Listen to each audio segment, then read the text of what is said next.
Greetings, everybody! Welcome to Dayglow. Not Dayglow Show, just Dayglow. But Oh, what?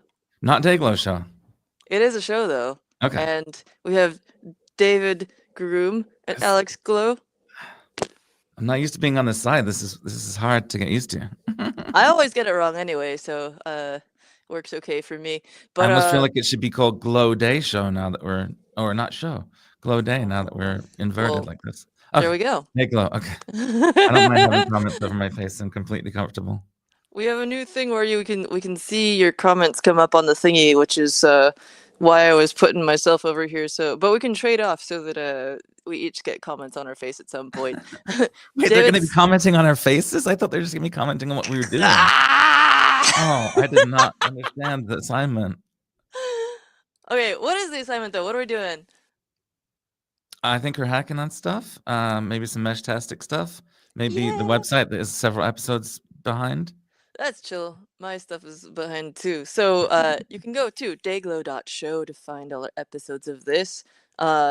And go to either of our YouTubes, which are linked from dayglow.show, to find previous episodes, which include multi-hour hacks on things, everything from Thumby tiny game devices to PicoCalc, cool giant calculator device that runs BASIC and other stuff. Pi 500 Plus, e-ink displays, and today Meshtastic. And okay, right off the bat though, okay, wait, one more thing before we jump in there, which is that besides doing these multi-hour hacks, where we get to deep dive into some piece of hardware that we've had around but never like really found the time to dig into, this is our chance to do that. And also, in service of that, we're continuing this format that we started when we were just like doing these as us online talking to each other, where we have a collaborative doc. And oh yay, you got access! Yay! I'll just debold from there on. Yeah, no worries. So, collaborative doc, which you can access via the link in the description, where we will be dumping notes and code snippets and whatever, or maybe links about things that we come across as we're doing this, so that you can follow along and click a link instead of just being like, I have to try and type the thing or screenshot it. Horrible. Okay, but first up, before we jump into Meshtastic hacks, you've got some cool new stuff. I've got some cool new PCBs. Tell me about what you've got though, because I think it's a lot more unique. Okay, I've got a couple things I'm excited about. And I'm not going in any particular order, but this is the latest from Arduino that I picked up. This is a collaboration between Arduino and M5 Stack, which was handed to me by the M5 Stack team in Shenzhen. Ooh. It's the Arduino Nesso N1, and as you can see, it will have to be an upcoming episode because I have not got as far as broken the seal. Another M5 Stack excitement is the Cardputer, a favorite of the show. Advanced, or ADV, the new Cardputer ADV. Whoa. It's got a bigger keyboard. It's got more everything. Again, haven't got as far as opening it, but I'm excited too. And the Cap LoRa, slap some LoRa on the top kind of device. Excited about that. Another Maker Faire Shenzhen pickup I brought because I thought you would like it is the Palm-O Duino. It is a Pomodoro timer Arduino kit from my friend Tori, and maybe we'll put that together on a later show. Now, Fun. the most exciting thing of all, which is not going to be as exciting as I hoped, is PicoCalc. PicoCalc. We've seen it before, but not like this. So I'm going to have How to do you spend know? some, because I'm quite certain. I'm going to spend some of my hacking time on this, opening it up, because right now I can't physically turn it on. The switch is stuck. But what's inside here is, instead of your Raspberry Pi Pico that you're used to, there's a Raspberry Pi Zero in here. So the PicoCalc is now a full Linux machine. Whoa. And that's what I got. Cool. Let me double check that I pulled up the right links here real quick. So in this doc, as promised, I have been dropping these links to the Nesso N1. I'm really excited about that because M5 Stack makes really gorgeous stuff. And so a collaboration between them and Arduino is quite exciting. I want to find like some closer up photos of that. But anyway, Cardputer ADV. And then the M5 Stack Cap LoRa seems to be a breakout for that, like an add-on for it. Yeah, it adds so you can put LoRa onto your computer and have a mobile computer communication system. Solid. So, Yeah, GNSS, that's similar to GPS, right? It's like a positioning system. I believe so. Yes. Solid. Ha! Cool. Are you gonna mess around with that at all today? I'm not sure For if I'll the mess around with that. I'm gonna focus on our topic of Meshtastic probably, which I guess that that falls within. Maybe I will mess It with that. surely Yeah. does. Okay. So Then what? Mm. yeah. Yeah, because what I've brought are not necessarily all exactly Meshtastic. I've got my Meshtastic device, but I meant to order a base station, like a Hmm. more powerful, like T-beam or something for my home setup with like a stronger antenna and stuff, so that I could capture more stuff. Traffic. There we go. Stuff.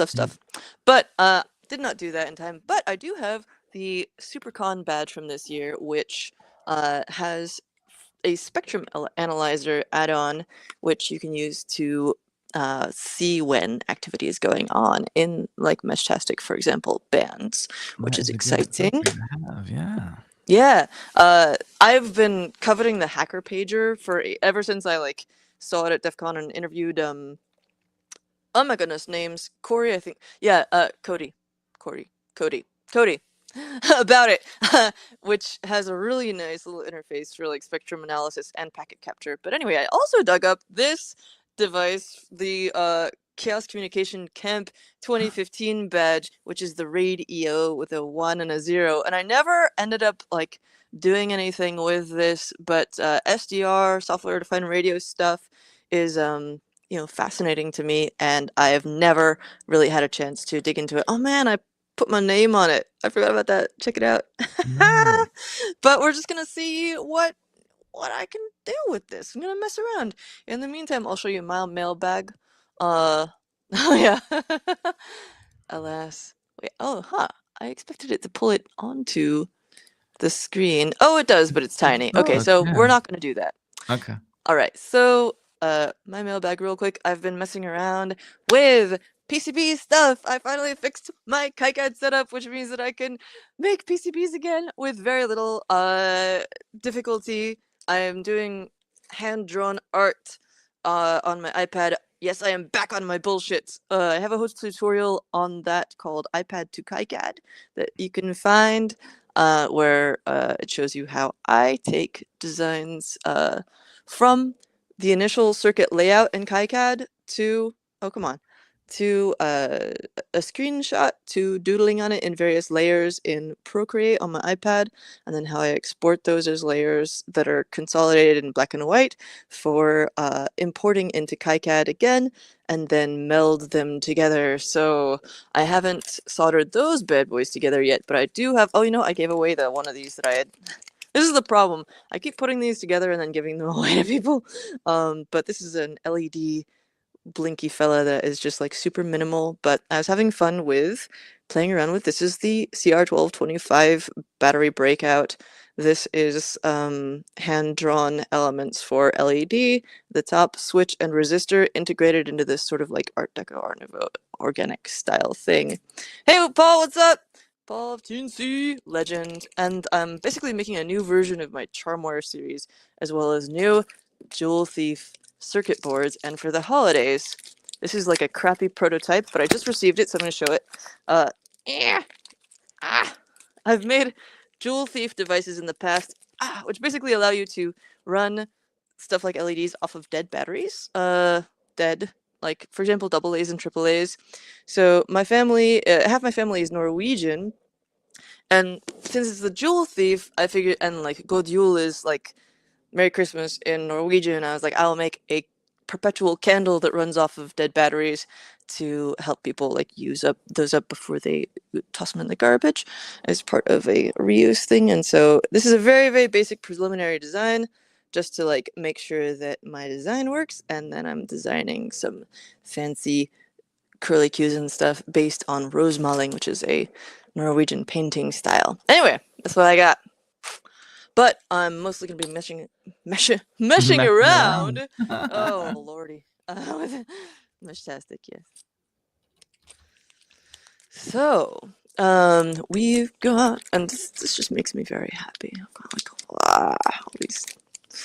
I probably like look to the Walgreens people like some kind of person with a problem because I'm buying all these things for like containing vast amounts of pills. Where's the other one? Like this thing. It's but for like little electronic components. Look at this. Hinges, a little whole case. You got 3 compartments for each with like silicone uh lid thingies that are very stable, and like the compartments don't leak into each other. And okay, I'm gonna stop going into that because it's not super relevant and we've got plenty on our plates already. But I think it's great. We were just talking about isn't it that so good? on the Maker Discord from Oh our cool. Wednesday meetup. We were talking about storage. So Oh yeah, yeah. Oh, I should post in there with yeah. photos of this thing and stuff. It's just very satisfying. And like I'm planning to store both like a few of each component I regularly use, plus a charmware based tester. So like one of like, for example, a particular type of LED mounted onto a little charmware board, so that I can easily test them and compare different types of LEDs and stuff. Haha. Okay, very excited about all the things. Morgan says part storage is always relevant. I agree. Indeed it is. Good to see you, Morgan. If Wait, we've got multiple Morgans happening. Morgan X666 and Morgan Allen 7 same 2. icon, Yeah. some Viking legs. Mysterious. I wonder if this is the Morgan who makes the coffin PCB badge or no. Oh, it's Nick Poole. Hey, it is you. Okay, cool, awesome. All right, so I'm in the state of, apparently I deleted the Meshtastic app from my phone, and so I'm going to first get that set up again and show people that interface real quick, and also set up the client again and make sure that my USB-C cable is working. In fact, it's plugged in right now, and I gotta make sure that I actually. Oh, okay, cool. Yay! It's always exciting when you have power plus data over your USB cable. So, yeah, Meshtastic real quick. For anyone who's not familiar with it already, would you like to give a quick overview, or shall I? Would I? Sure. I am off the top of my head. Meshtastic is a LoRa-based communication system. It's a private messaging system, basically, and you can use it to send messages to your friends or your community. One way that I think a lot of people are trying to use it is for sort of mutual aid situations or emergency preparedness, because you can have your own off-grid network that doesn't require the internet and coordinate with people in whatever your situation is, your happy normal existence, or maybe something more dire, or maybe something more remote. It basically lets you send sort of text messages securely to other people with this hardware without having to rely on any of the existing infrastructure that we do usually use for those kind of things. Yeah, and there's different types of devices. So some of them have GPS built in, some of them don't. The protocol supports it. And then also you can do it directly from a computer if you have like a card or a device attached. You can. Oh yeah, Would you like to see some examples of devices? we're definitely gonna get into devices. Show us Okay. what you got. I have Show me some what if you we're ready for it got. now. So this is my device that I carry with me every day in my pocket, hopefully not irradiating myself in some kind of negative manner. This is the Seed Sense Cap, and it said I shot JR on it in vinyl, but now it says L shot JR. I'm not sure what that's supposed to mean. But this is just a very compact, it lasts for several days. It's got a decent antenna in it. You can just stick it in your pocket or whatever other safer place you want to keep it, That bag is or the something. SenseCap card tracker T1000 dash Thank E, you. maybe? That's correct. And so this one makes it so I'm always on the mesh. Mm. I have it paired with the app on my phone, and between these two, I've got my Meshtastic ubiquitously available. Other ones to highlight. Let's see. So the other thing that I didn't get into when I was describing Meshtastic is the mesh aspect. So it requires obviously there to be nodes around you, and so I litter the place with nodes as much as I can. I've got Mm. one on the wall at the co-working space that I'm in right now.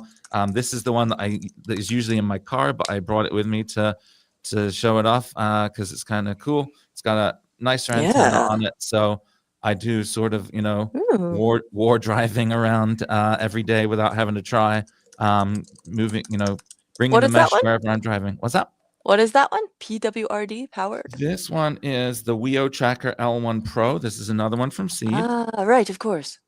And let's see what else we got. I'm not going to remember the names of these, unfortunately. I know This some of them, is. so.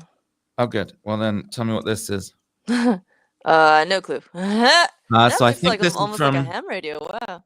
I know, it's so cute. My favorite thing on It's this real is this cute. little dial here, which Ah, actually all it does is turn up the backlight, which is not ha, very obvious, it seems. But that's it's got this hilarious. e-ink display. Oh, the screen is paused for some reason. Oh, I just Whoa. turned it off. That's why. Um, so this little thing right here is actually just for the backlight, but it looks cool as heck. Sure does. This is the Elegoo ThinkNode M1. Mm. There's another Elegoo ThinkNode, I think M2. Oh, it says it right there. Yeah, that's Uh-huh. handy. This is a Wishmash Pocket V2. Very kind of cool, rugged looking one. Nice Yeah. battery and 3D printed case.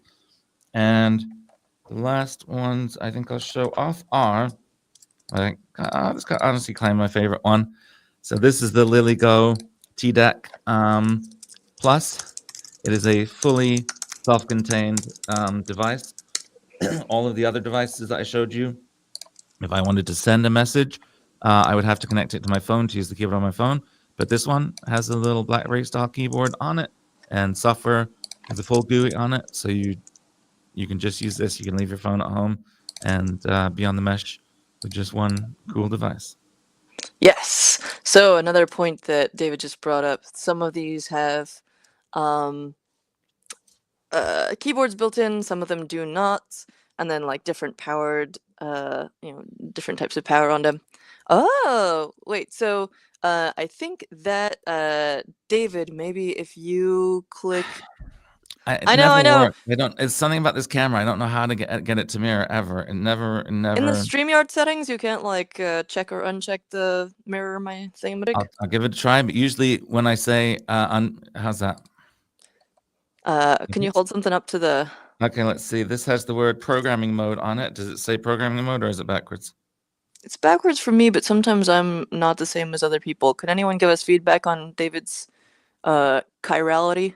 I think the mirroring only affects what I see, not the overall. Yeah, see, there's Backwards something just still. about this hardware. I don't know why Alas! this camera is always backwards. Thank you, folks, for the feedback. Can you give me feedback on mine, please?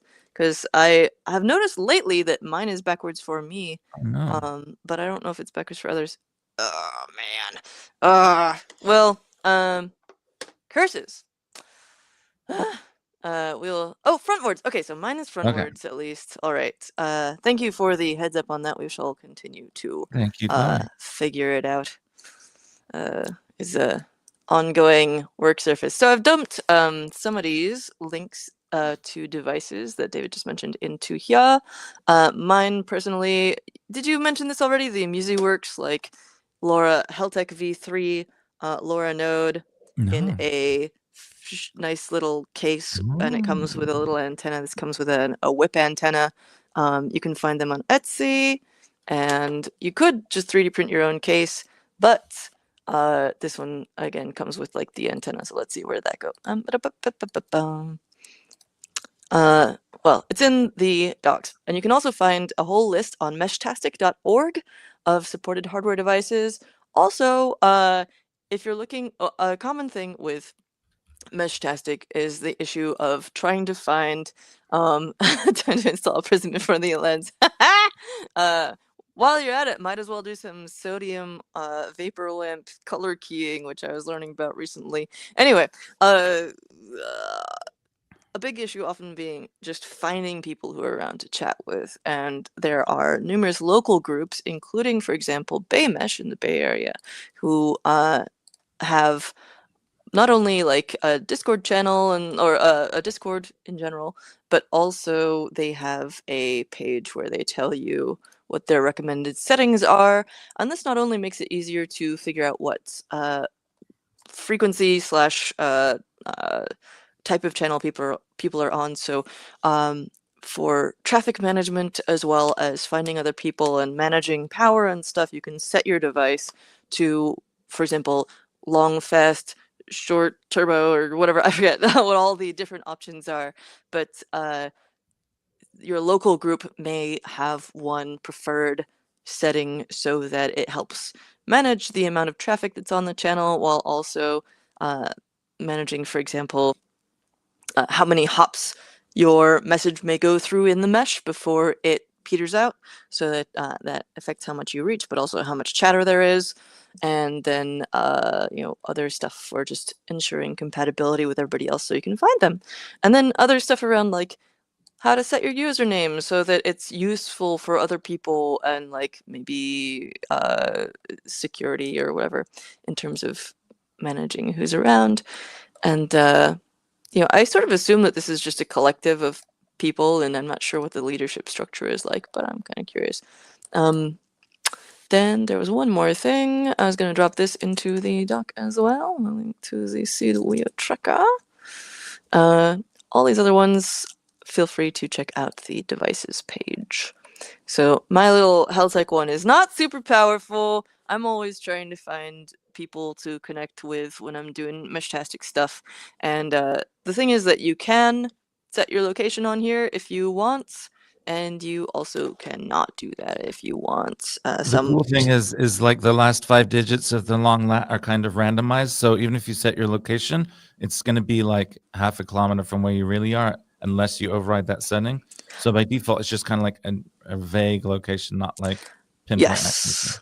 Yeah, and mine allows me to also select a specific place in the app, at least, that like I've just sort of chosen a random place that's vaguely near where I live, so that I don't have to worry about that at all. It can take GPS settings from your phone. Ah, good. I am connected again. So one thing about the iOS and Android apps is that they have apps for different devices. Some settings are only available in the web client. Some are available on iOS. Some are available on Android. I haven't.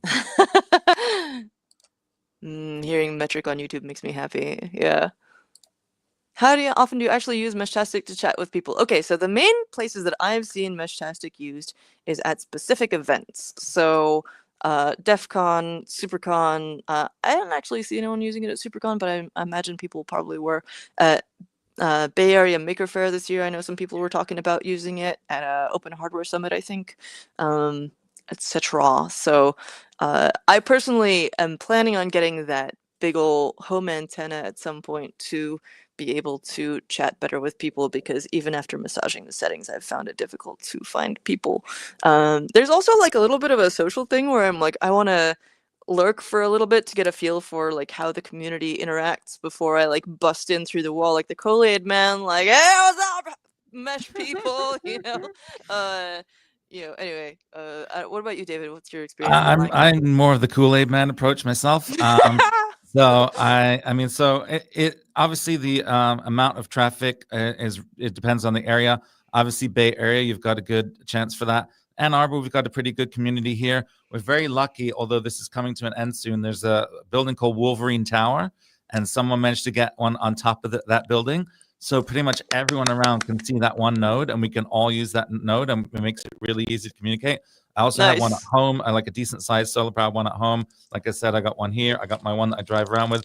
So I would say, I wouldn't say necessarily every day, but anytime I see a message come up, I reply to it, just because half the messages are, I just got Meshtastic. Can anybody else hear this? And I always want to encourage them and say, yes, I can hear you and stuff like that. Yep, the rest of them are about the weather or the traffic or the football game or whatever. And so it's just mostly just like people, saying random stuff, and I like to engage in that. But when you were talking about the Very Bay Area welcoming to mesh, newbies. yeah, one of the things that's cool is, again, I don't know what the legality of this is, but I always leave mine on the airplane, and you can see stuff from the airplane, like especially as you're going over large cities, and so like you know, first of all, you can see stuff across the Great Lakes. So I could see like the Chicago mesh when I was in West Michigan. But when you're flying as well, you start to get like, oh, and the node name will be like 18th floor of whatever skyscraper in Chicago. I'm like, awesome. Send that person a message. Hey, I'm in an airplane. How's it going? Um, That's and so uh, cool. and then as you start to get close to the things, like your one there is called Bay Mesh, and a lot of people will put, yeah, Morgan. What Morgan says, it's just ham chatter. It's just like exact same Yeah, thing. yeah, Like yeah. people I got saying stuff more for on the that. yeah. Um, but when you start to go to some of the larger cities, there will be Shy Mesh, Bay Mesh, whatever in people's names.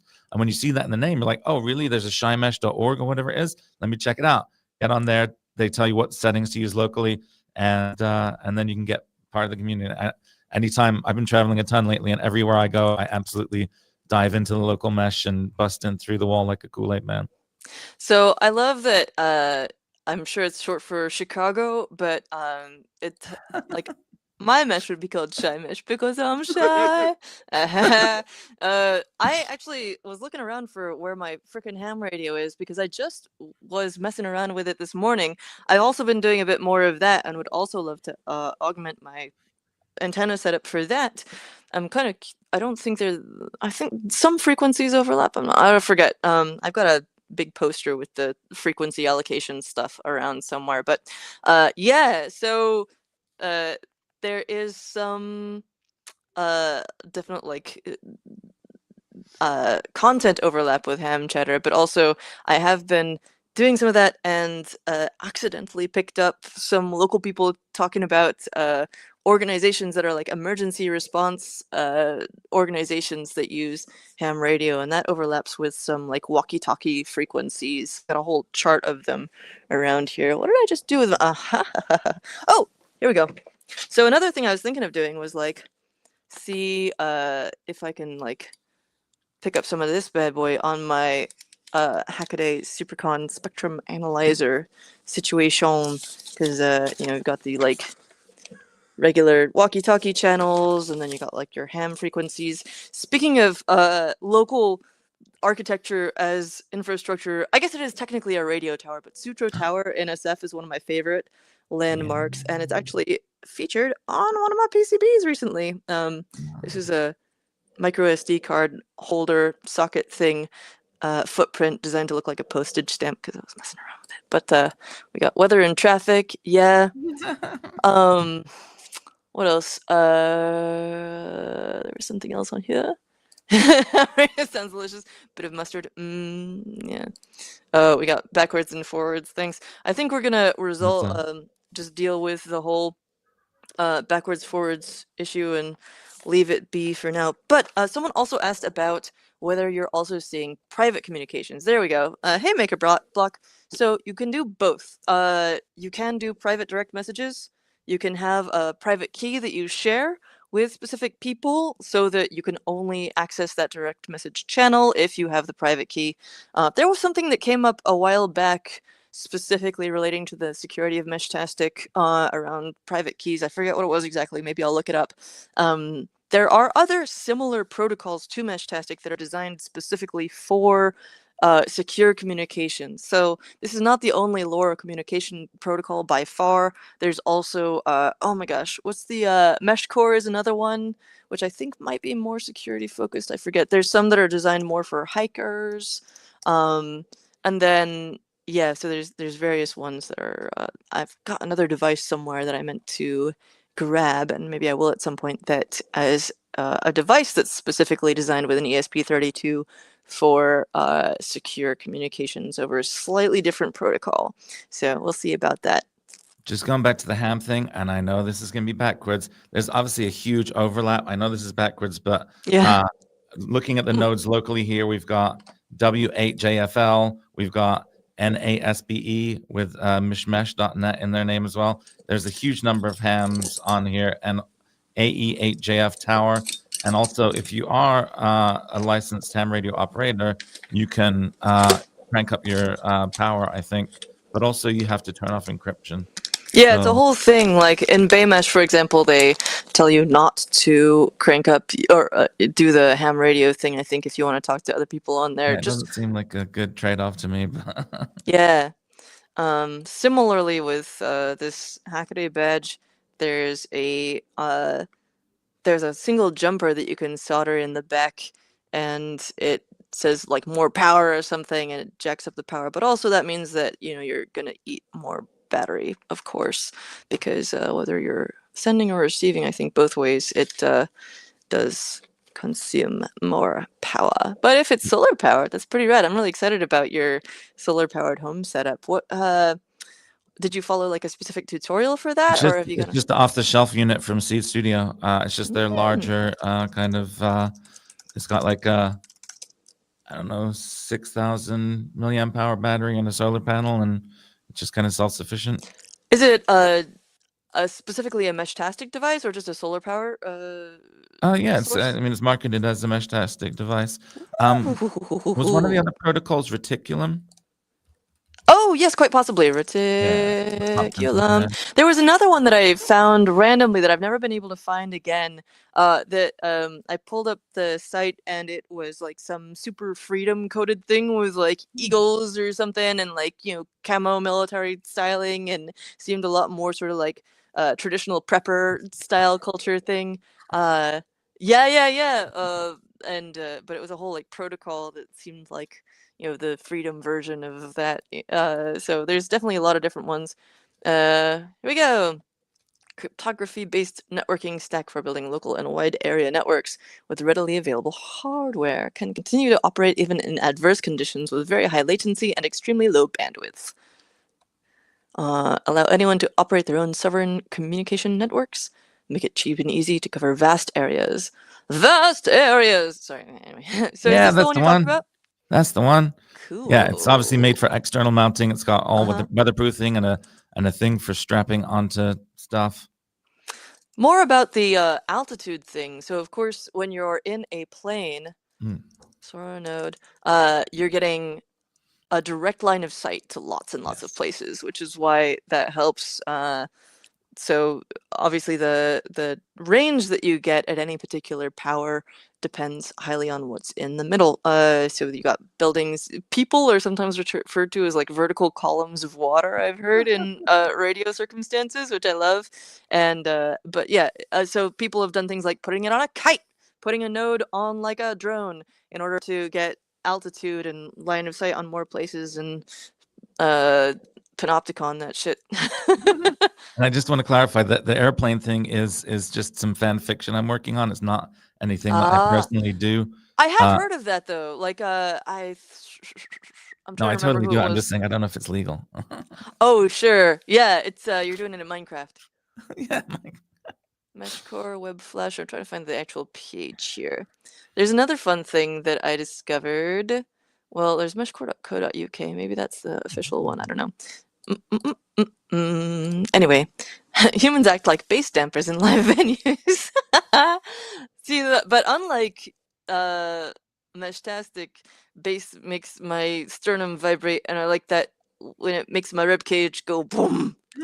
If Meshtastic did that, it would be amazing. Honestly, I would be even more motivated. What am I looking for? Oh yeah, one other cool thing. Meshtastic is has a GitHub, and I thought it was cool to see that their logo is derived from the appearance slash aesthetics of Wow. physical LoRa modulation. Check it out. I did not know that. Yeah. Not a vertical column of water. I made popsicle.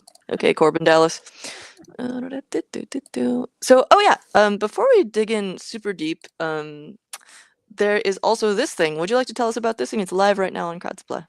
I would like to tell you about it. I wish I'd have grabbed the one that was in my bag and brought it with me. That was one of the things that was supposed to be in the mailbag. But yeah, so that's my friend Billy and Kevin's project open interface KVM Go.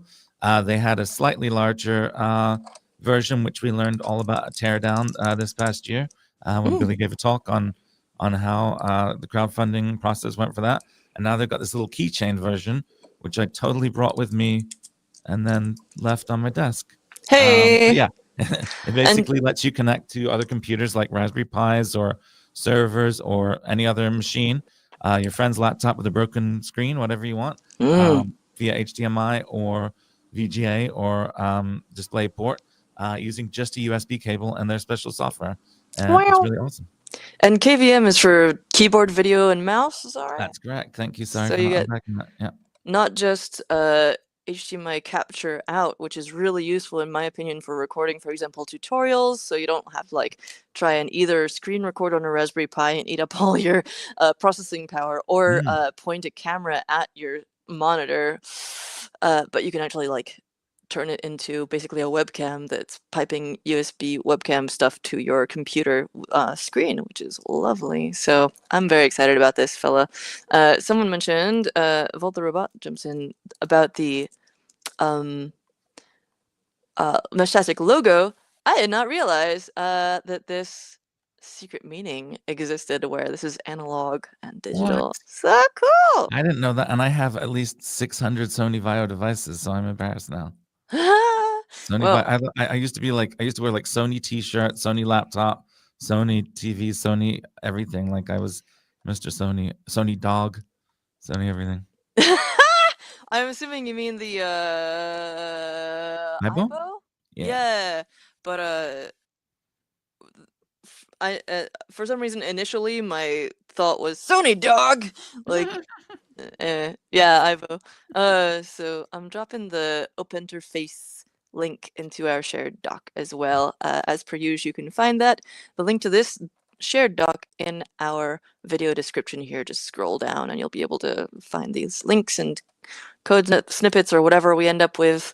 We'll be dumping into there. Well, Huh? we used to work in the Sony style store. What is that? I thought I had Sony stuff. You must have had even more Sony stuff than me. What is a Sony style store? You know, like an Apple store, but for Sony. Okay, but it's not like a clothing store or like. I mean, you could get T-shirts and stuff. Like I said, like I had T-shirts and other accessories for sure. Huh. I'm gonna see if I can hop on Twitch and remove the spam, cause boo. But you know what? I'm not gonna do that right now. I'll figure it out for the next one, cause we gotta jump in and start doing some stuff.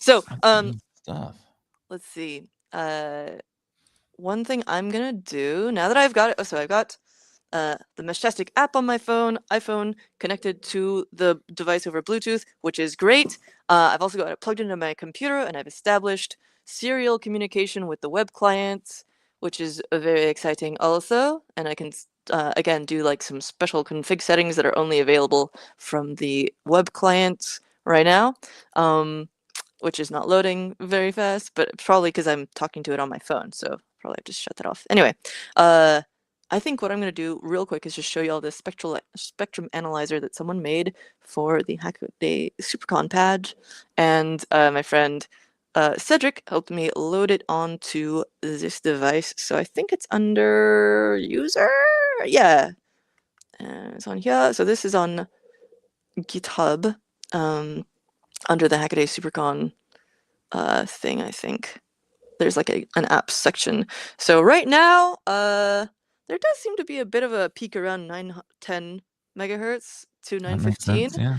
which 915 is the USA and a couple of other places frequency. 868, I think, is the frequency generally used in Europe. And let me look up where exactly each of those is, because there's a couple of other regions as well. Obviously, the US and the UK are not the only places, but. Do they still use 433 as well, or is that just for plain LoRa? I do not know.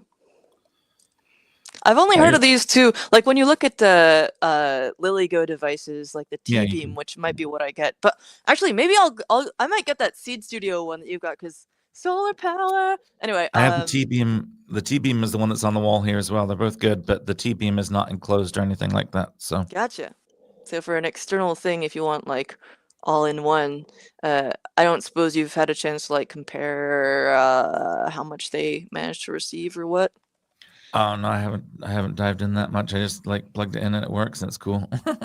Confirmed that 433 is in use at least in Europe. So this is on meshtastic.org/docs.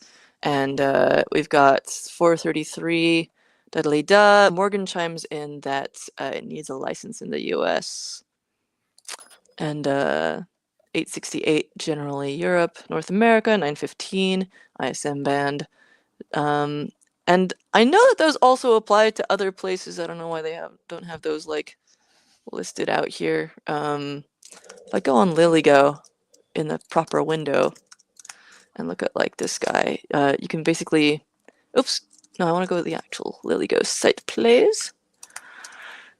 You can buy different versions of the device for Meshtastic. Here we go. And then, there's different warehouses, but yeah, here we go. You can choose your frequency. I think in the past they said like what country was which, but Yeah, I agree. I don't know. Oh wait, what's the first radio button there? It says China, Germany, United That's States. the Oh, the warehouse for warehouse. shipping, I think. Never mind. Sorry. I know, yeah, no. So if you are looking for one of these though, do make sure to choose the Meshtastic version. I'm not sure what difference there is, if any. It's probably just specifically sort of tuned in a nice way so that it is easy to set up. You got different types of antennae. Yeah.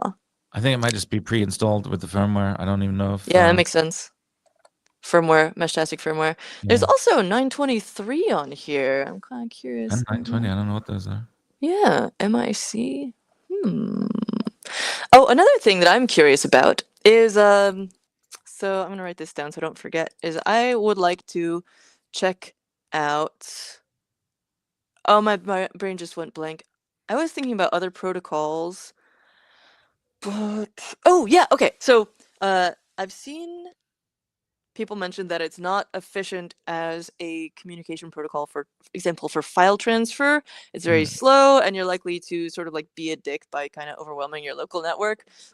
Even if you are on a private channel, if you're flooding the frequency with your traffic, then it may make it harder for other people to communicate, especially if you're in a busy area. If you're like out in your own region and like no one else is around, then it probably doesn't matter. But yeah, so if you were like on a farm and wanted to like have like drop some kind of info from a data node, but it probably isn't the most optimal thing for that either. There's probably better ways to do that, and you're definitely not going to get like streaming video on it. I mean, okay, I have seen people stream video with like over a skin connection, like you're touching a capacitive touch thing on one place, and like you've got video glasses that are like streaming to a device that way. So I will never like rule out anything. Someone's gonna end up doing that, but it's not designed for that, and it'd be more of like a cool weird hack. Hey, Blame Track, Sabina, good to see you. Yes, this is Dayglow. It's David Groom and Alex Glow, We're and 6 episodes in. What are you we're doing? just gonna dig into some stuff. One final note. There's so many final notes. With even more further ado, you can find info about this on the hashtag Dayglow Show on various places, including Mastodon and Blue Sky. So feel free to follow, as well as on our YouTubes. Goes to both of ours. Okay, so anyway, yeah, so I'm going to have a look at picking up some Meshtastic traffic on the Hackaday SuperCon device here and just like have a look at that. It already seems to be doing some stuff, which you can set your device to automatically broadcast, for example, your location every X amount of time, and your local group may have recommended stuff around that so that you don't get a whole network saturated with "I'm here, I'm over here, blah blah blah" all the time. What I might try to do also is just like go through these settings and make sure that I'm on the proper updated Bay Mesh settings, because they did update them recently. And then I think I'm going to mess around with trying to pick up some stuff on that CC Camp radio badge from back in the day. Speaking of analog and digital, the R8010 is this, and then the one from 4 years later was the Cardio with a 1 and a 0, which is one of my favorite badges ever. Also, speaking of, I'm curious if anyone else is going to Congress this year, 39C3. I am going, and I'm excited about it, so let us know if you are too. Ooh, I was not planning on it, but I definitely will be looking on in jealousy. No FOMO though. I need some rest. But yeah. Every year there's the Congress, and then every 4 years there's the camp. I think the next one might be in 2027. Yeah. I thought Bleep Track might be there, is what made me say it. Ah, yes. And apparently Bleep Track has a new video out. Very excited to see.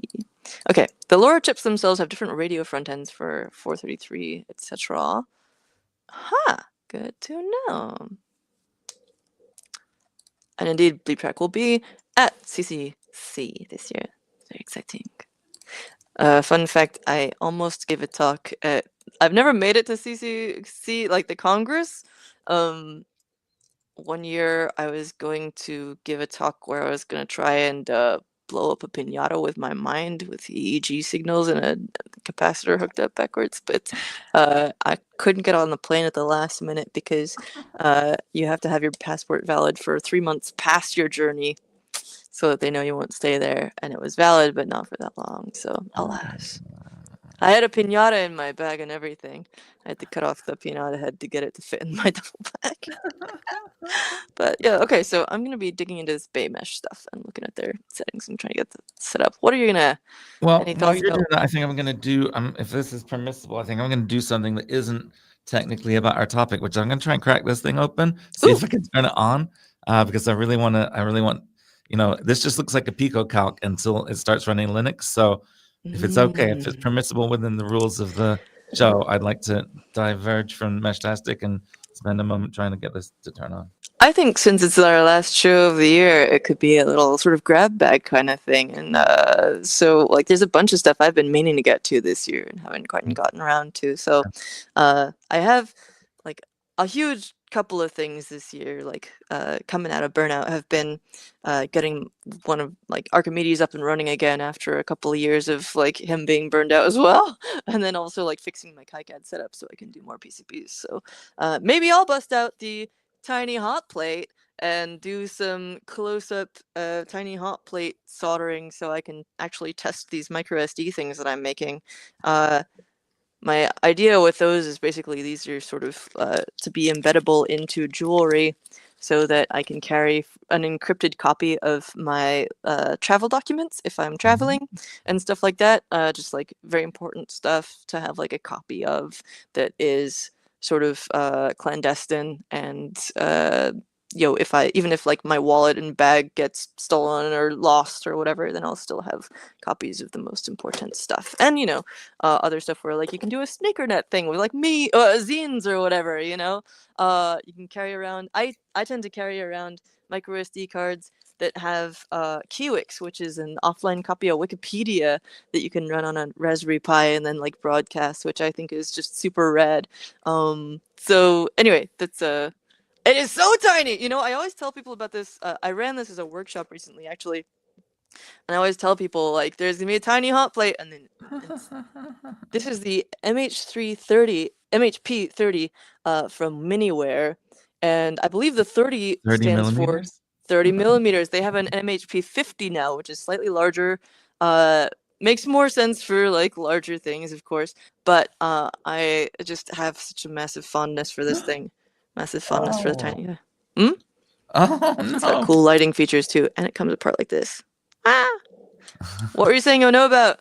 Oh, I found out what the problem is. The switch is, like, no longer intact. Oh, no! I can't even see the switch. Oh! This thing used to be no! So that's what's happening there. Okay. Dang. Can I see that again, actually? Because it has the nubbins, and I buy switches with these nubbins sometimes, and you're just supposed to put a couple holes in the thing. Okay. I need to do that in the future. I need to add that to my like custom footprint, And the because switch just fell off, so cool. I guess even with the nubbin holes, you still can't be sure that your switch isn't gonna fall off. But ooh, what did you build? PicoCalc? We did assemble PicoCalc on a previous Well, I'll tell you what, Dayglow. while I got the back off, I can show you the cool part, which is Oh, cool this is part. not an RP2040. This is a backwards Raspberry Pi Zero. So this is a Pretty. Linux running PicoCalc, not a RP2040 based one, microcontroller based one. Cool thing Redonkulous. is the whole thing is basically just a hack so that it plugs in where the Pico was. So I believe that you can upgrade your existing PicoCalc using this little board here.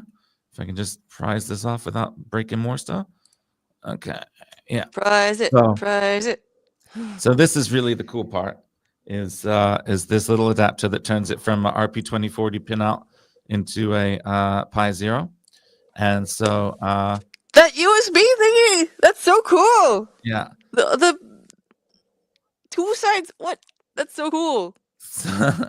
So I will find another PicoCalc and I'll transplant this, and then next show that- we'll have. Go. Is that literally just replacing like a cable connecting the two? Like one is plugged into the other via USB A, I and think it's just so. what? That's so cool. As far as I can tell, it seems to just be pin for pin kind of. That's so fascinating. Yeah.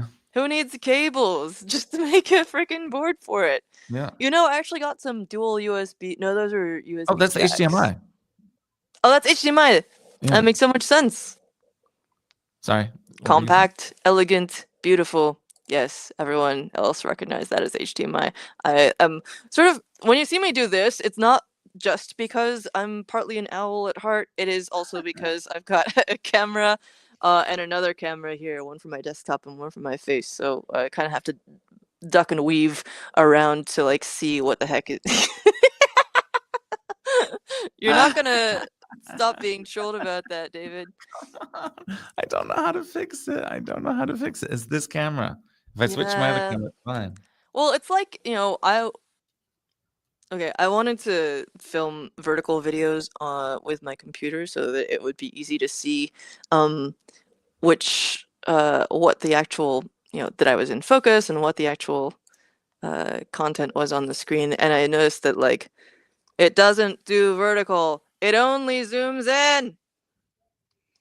I'm rotating the thing right now and all it anyway, whatever. Enough screeching. I said I was gonna do a thing. Set up my Baymesh settings, and then I'm going to go to Tiny Soldering Town. The best town there is. Let's see. Baymesh recommended settings. Pulling this up again. I'm gonna drop this in. We embrace a little gentle trolling. Hell yeah. I've just screwed up my thing, so it's got edges. There we go. So Baymesh.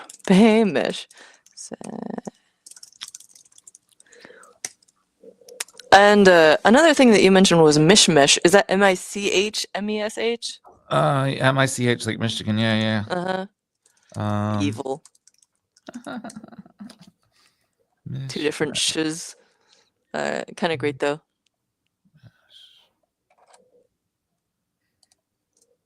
Yeah, it's .net. MICHMESH.net. Can you drop it in the doc? I'm Sure.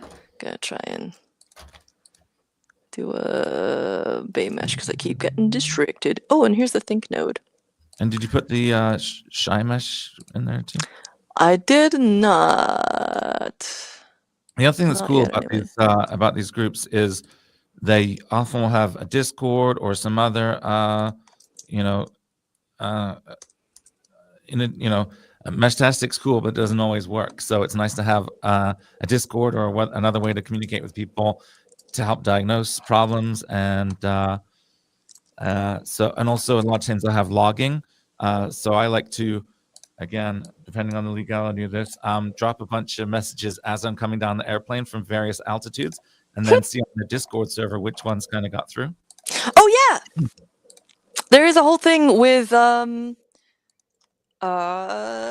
bridges. So another thing that you can set in your device settings is whether or not you want to allow it to be bridged to the internet, which is kind of a cool thing to be able to set on there. And then a lot of, as David mentioned, groups will bridge their local Meshtastic messages to Discord. Volt the Robot just asked a question, Hmm. asking have you seen the Pico Calc mod that adds LoRa mesh mod? That's actually not the Pico Calc, that is the U console, which is this big one. And I have that thing. It's an incredible mod that actually adds all kinds of stuff. It adds 4 different radios, GPS, a better Wi-Fi antenna, LoRa, and SDR.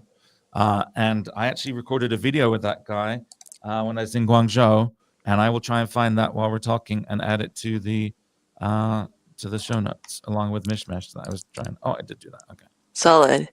I found the setup guide. If you dig around on that page, you can Hacker Gadget, that's the guy, and he just made one that lets you add a CM5 module and an SSD, PCIe, all kinds of stuff. I have that too, and I'm going to be writing an article about that for Make. And by the way, speaking of Make, I meant to say, when you were talking about Archie, we put your thing online recently, the companion bot piece. We should drop that in there too. Which companion bot? Oh, the one where it was like an update on all the companion bots? Yeah, it's cool. a couple issues ago, but I think it's on the homepage right now. Hooray! Make Your Face is on the homepage right now. Oh, nice. It was. I was going to drop into. Thank you for letting me know about that. It's cool. Where did that add-on for the M5 stack? Oops, fella. I guess I didn't end up putting that in M5 stack. This fella. Okay. Expansion. Drop that into our shared doc as well. There we go. Okay, so. And you are adding stuff. Splendid. So, here we go. Using the web flasher, latest release, so yeah, I learned about the recent update to the Baymesh recommended settings via their Discord, so it's very nice to be on there, even if you don't plan on using it to chat, just getting info about any updates and stuff. Keep all automatic beacons to 6 hour plus, so don't be flooding the network. There's multiple different types of node that you can have on the mesh. There are sort of just like personal ones where you're like doing some chatting. There's you can have one on a device. It's like a beacon. You can have a relay, but that should be a pretty like intentional and well-researched and well-informed choice on your part if you're going to be like setting up a relay node, etc. You can register yourself. That's cool. Maybe I will do that at some point. So I am on these bad boys. I'm gonna open up my web client in another window. Actually, I'll do it the opposite way. I'll show you the fun part and keep the info doc in another window. ID.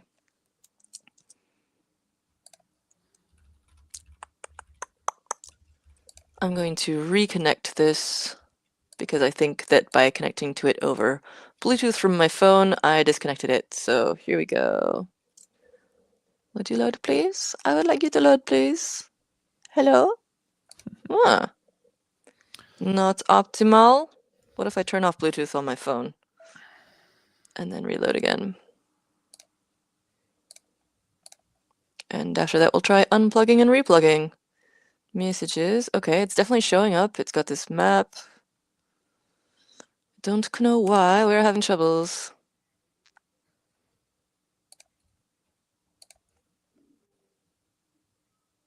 Oh, why do you keep disconnecting? Okay, I'm gonna try unplugging and replugging it in.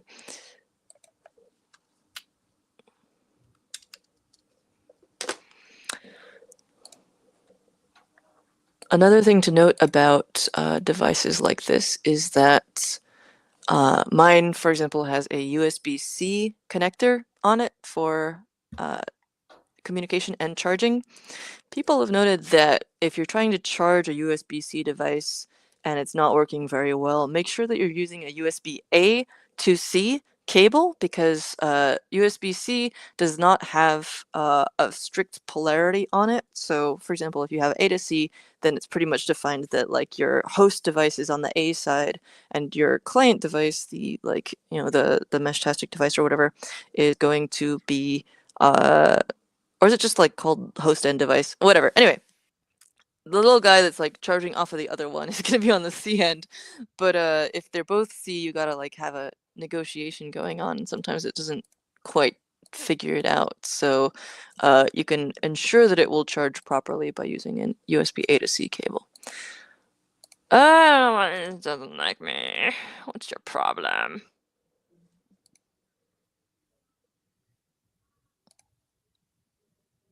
I'm also not very good at using this for network stuff, but let's see. Is there like a status? Here we go. We got a 404 on a couple of things. Some JSON, whatever. What is 304? Yeah, that might be I'm a Little Teapot. No, that's 418, I think. Hmm. It is my favorite. Yeah. I love it so much. Anyway, oh, why did I put S on there? Lol. Gotta scroll past the sponsored ones. What is HTTP cats?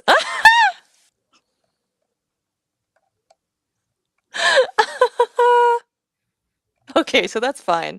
304 means it's just not modified. Oh my god, this is amazing. Are these all like... I'm so excited about this.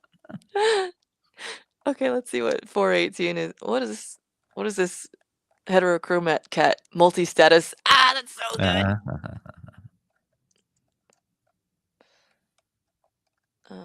What is 418? Do they have it? Conflict. Oh, dying. Okay, this is probably like everyone Yeah. already knows about this probably. Unsupported media type. 418! Bot. Oh my god. Well, that's just made my day. I'm gonna drop this into the doc because it's very important.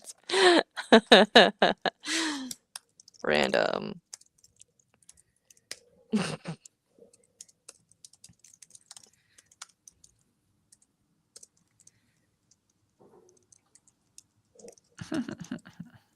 Why would it be sad? It's not sad that it's a teapot. Okay.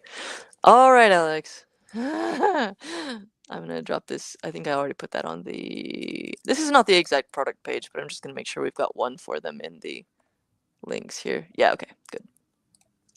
So back to the settings. I was trying to figure out why this is not working.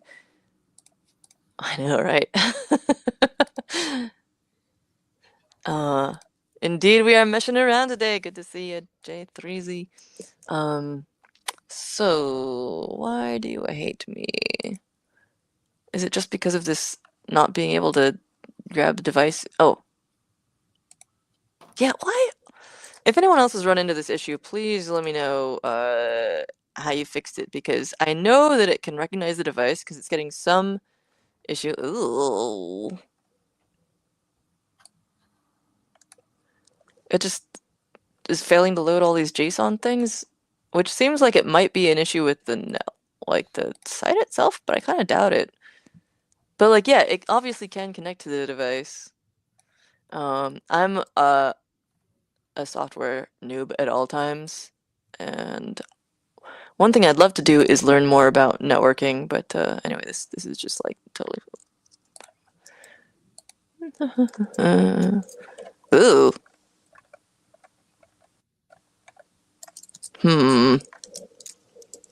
Let's see. Serial is very twitchy in the client. Huh.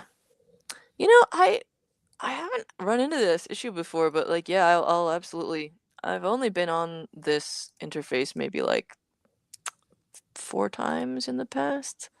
So maybe I'll just keep trying. If this fails again, I'm gonna close out Chrome and relaunch it and see if it helps. Learning networking is a trap.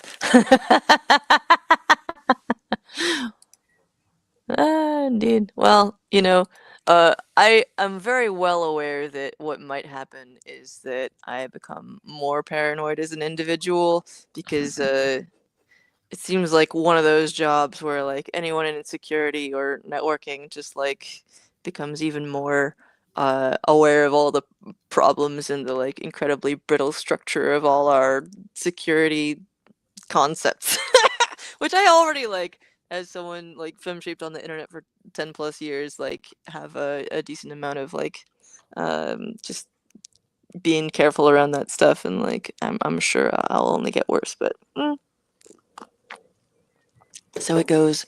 This is not loading. Okay, I'm going to unplug the module and restart Chrome and see where we get with that. Slight issue with the computer. It's 868 megahertz. Or Oh, so 168. Oh, 868. Not much use to me in the US. No. Didn't think of that when I grabbed it. Alas. But I'm still gonna have a play with it. Yeah. Okay. Got my Chrome back. We'll see how this goes. I'm plugging the thing in. We'll put our little faces down here. Haha. Plugging the thing in again. Maybe I'll turn it off for a minute. But there's a couple different buttons on here. I think this is the power button. Let's have a look. One of them is like it scrolls through all the stuff. Okay, yeah, that's the scrolls through stuff.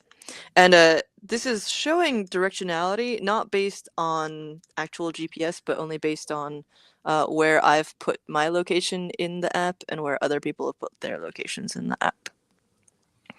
One thing that I dealt with, the reason that I know that about the USB-C charging issue is that I noticed that my module would turn itself off or like go to sleep frequently, and that that was the issue, was that it does that automatically under certain power conditions, and if it's not plugged into a power source that's charging it properly, then it doesn't matter how much it thinks that it's well charged, Browsers were never meant to taste USB.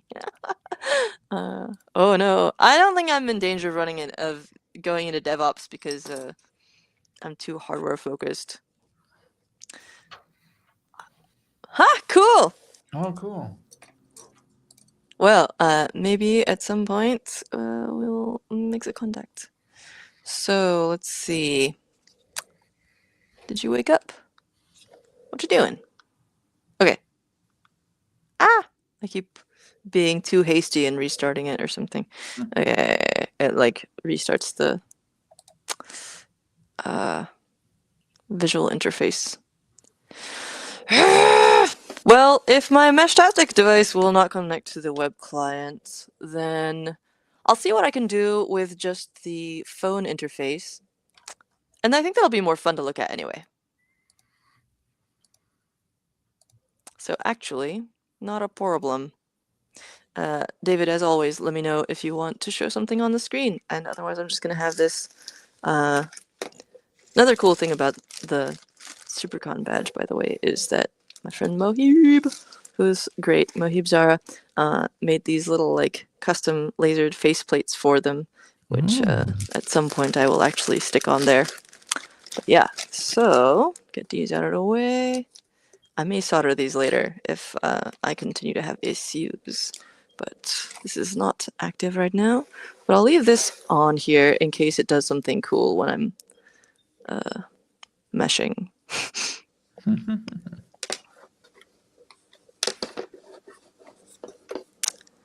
I'll try and set it up so that it stays in a logical place. I'll just clip this onto the antenna. Ha! And lean it so we're not getting glare. Not too much anyway. Fine. Turn down the brightness. What's up? Oh, I'm just playing with the computer and its little It's the little hat or whatever it's called that has the LoRa, and I'm like already up and running. It already has the sort of app built in, and I'm just laughing because the buttons seem to. I don't know if this will come through. Yeah, But I've been hearing little R2D2 beeps and boops. I love that. well, each time you press the button, it seems to do a kind of random pitch, I and it love just it. sounds hilarious when you're typing. You're like, do do do do do do do do do. Yeah. That's This is just the me future typing, that science fiction promised us. right? Oh, my flipper is coming up in my Bluetooth settings here, and I'm like, man, I wonder if there's something. I'm gonna have a look into. Um, I just connected you. Come on, into whether the flipper. Anyone's done anything with like flipper and Meshtastic. Oh. I just connected you, you fool.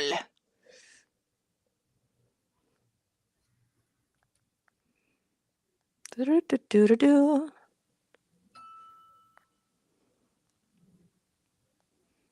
If anyone in the chat knows about flipper stuff. Oh, here we go. Oh, I saw an amazing thread once that was explaining the issue with USB-C in terms of dominant and submissive, and how like each USB-C device basically had like an info identifier thing that sort of tells the system how subby it is. And well, now it's not connecting over Bluetooth. What the heck? You just did this. I'm gonna disconnect the USB cable entirely and see where we get with that, because this is okay. Now it seems to be staying connected. But anyway, that was like the framework that they were using to explain. Yeah, that's how they decide which one charges off of which, is the more subby of the two. Oh yeah, the teapot. Once a month, yeah, hide your credit card to stop yourself from buying a Flipper Zero. That's real. I'm feeling that way about the Hacker Pager device. Hackerpager.net. It is so pretty. They sold out immediately. They brought some to DEF CON and immediately sold out. These are $200. And also still sold out, and they are so, so pretty. They have UV reactive what is that, acrylic, and also like LEDs all over the thing. It's just gorgeous, and it has a spectrum analyzer and packet capture built in. Anyway, still trying to get this foolish thing to recognize my dang device. Why all of a sudden it's like no one wants to talk to my radio, and I don't know why. I'm gonna try killing it again and see if I can bring it back up. I'm actually having the same problem with mine. That's so weird. Like, just we're in restarting it two myself. entirely different states. What's going Yeah. on? I might see if I can update the firmware on mine actually and see if that fixes anything. Because I mean, I was using it this morning, but I just tried to connect to it and it's not working because I connected to a different device and then tried to connect back to this one. It's just not working. I was literally, Okay. doing this earlier on the stream, like talking to the thingy over my phone, and oh yes, the hacker pager does come in a VHS case. What's up? I can't tell perfectly, but I think that's Kevin, who is an excellent person who does the jumperless, which the jumperless 5 is now available, if I'm not mistaken. Apparently, I've been muted for the past 10 minutes without realizing. No, I can hear you. I've been hearing you. Really? Could you cut back to me real Apologize. quick? I just there's a Kevin relevant thing happening. Oh yeah. Solid. Like And at glow in the some dark. point, once we've both got ones on hand, let me be myself again. Oh yeah. We gotta talk about Jabba SB5. It's a really cool little thing, and I've got a secret, strange project to do with this, where it's basically it's a breadboard that, as the name implies, instead of using jumper wires, you just tell it what to connect to what. And you've also got this gorgeous stylus thingy, and you can just like run it along these rails, and everything like lights up in these gorgeous kinds of ways. Also I've got a Dymo label with my name on it. And yeah, it's just like incredibly stylized and gorgeous, and like has breadboard of the future. It should probably be the next show. We've been It should. Have you got one? saying it. Yeah. We've been saying it for I thought we ages. were waiting on you to get one. Oh, we were, but that was like 4 months ago. I just sort of was continuing My along in bad. the Sorry. derping along as though nothing had changed. I got a new Yes. one for the boards guide, the V5 for the make boards guide, so I have one now. Hell yeah. So the Hack 5 one, I think, is the pineapple pager, which is a different thing than the hacker pager. Let me pull that up. Here we go. They were also selling these at DEF CON in their little shop and also sold out basically immediately. This is the Goa. They got a yellow one. Ah ha ha, so pretty. Is that a Very simulated different. display? That looks Isn't it unreal. pretty? I'm assuming this is just like a bezel piece that goes over it, but like $300. Ooh. Which brings to mind the like Kelly shoes thing of like these shoes are $300 fucking dollars. Let's get them. This pager is anyway. So this one is more designed for general purpose. It's like the Wi-Fi pineapple, but in a little tiny device. And I'm sure that it can do various types of packet capture as well. Whereas the It was hacker pager running. is designed for Meshtastic specifically. What were you saying? It looked like it was running Windows XP. If you scroll up slightly, what was that? Yeah, Oh, that was the theme. it's a Windows theme. XP theme. Okay, I was like, what's It going won't on? let me click on it. Ah. Oh well. There's your model. We're certified. Certified for what? Who can say? Windows XP. Now with Copilot and Recall obligatory. Cool.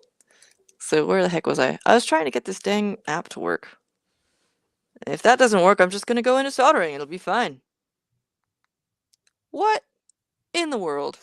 I Is it got because my you went to app to work by sleep? power cycling. I don't know if Power cycling the device or the the phone? device. Yeah.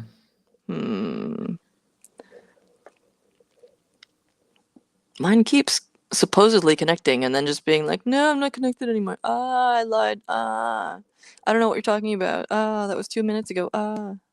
Maybe it's because it's going to sleep because it's low battery. Oh yeah, that's what it's doing. So I gotta plug it back in. I'm gonna plug it into a nice high-powered USB source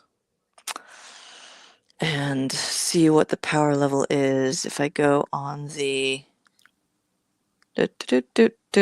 Okay, so it says on its thing that it should have decent power. Here. Actually, you know what? This is gonna work better if I just show you on my face cam, because close up. Oh, wake up, you silly thing. I'm losing my patience. But yeah, so... Oh yeah, I was talking about updating the firmware. It's on medium slow. It got supposedly high battery, no GPS. And there's my little 4-letter ID extension. Channel utilization 0%. Interesting. So anyway, this is no longer plugged into my computer, so hopefully there shouldn't be a serial issue. However, it still keeps turning itself off, which I've dug through the power settings quite comprehensively. In fact, let me show you my Meshtastic page on my website, which is where I was. If you go to alexglow.notion.site and scroll down all the way, Meshtastic notes, da-da-da, my current setup, where there's the specific Heltec device that I have, and then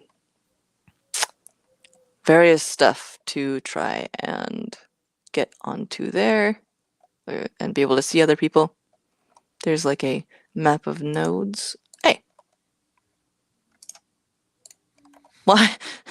Now it's not letting me right click. Chrome just is being a jerkbag today for some reason. I don't know. What? Now you'll let me right click. What if I right click on a link? Why does everything else work? Everything else works. I'm just gonna click on it. regularly. There we go. Go under. Ooh. Oh yeah.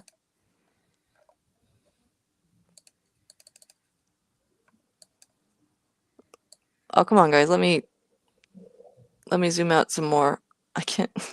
I'm not gonna just scroll over to the U.S. like a couple kilometers at a time. Why is this? Oh, kilometers mentioned again. There you go. I know. Yeah, that was just for the play into the crowd. Can I just? There we go. Hey, there's you. Yep, that's definitely me. I'm definitely up in Richmond. What's this MQTT bridge or something? So how's this working? How are they getting this information? I'm not sure. Also, it doesn't look like anyone's really listed on here right now, so maybe they just aren't. Maybe that's the answer. Ooh, random scrolling, fun. Somebody hacking me. Is that why everything's screwed up? Okay. Bluetooth has decided to not connect again. Come on, dude. Okay. I guess updating the firmware kind of requires it to actually be able to be connected to the computer as well, so there is Yeah. a device connected. It's right there! The screen is on, and it just keeps disconnecting. Maybe this might be a device issue. I think this is going to be a device issue because it's happening both with my phone and with the radio. So that's my conclusion. Running the latest alphas for winners. I definitely haven't updated mine in a couple of months. Let's see. So scrolling back in the chat, SD software-defined networking for breadboards. That's the jumperless. So it's possible the online web clients needs one of the newer releases. Yeah.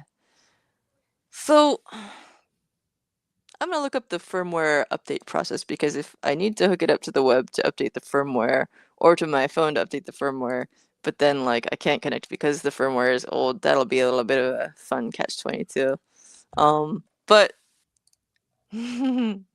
okay, well, I'll cut back to that later. For now, we're gonna do some cute little soldering with a tiny little hot plate Cute. because that's gonna make me feel better. Now that I connected to my node real quick, I just wanted to show one of my favorite features is you can also use it to, again, this is going to be backwards, I understand, but just imagine backwards America. You can use it to kind of keep track of where you've been. And again, because maybe mine was turned on the airplane, I can kind of see my my travels and stuff like Oh, that. cool. And also, like, here's me going around all over China and stuff. Again, I understand that the words are backwards, but the one in the south is Shenzhen, and the one That in the actually north looks is forwards to me now. I Chongqing. wonder if it's It because does? to What is me though happening? specifically. Okay. Who even knows? Oh yeah, you can update using regular ESP32 tools. Of Oh, course. Yeah. yeah. Good stuff. Theoretically. Real quick, while I also have the camera, is the Computer Advance actually has this LoRa chat tool Oh no way! built in. It's not Meshtastic, but it is using LoRa from using the protocol. If anyone else has a similar device, then you can chat back and forth without having to install anything extra. Ideally on legal frequencies, not this 868 one that I have. Yeah, and there are a bunch of people who have been building like different types of LoRa chat devices slash systems. We got this LoRa chat thing from last December. Very cute.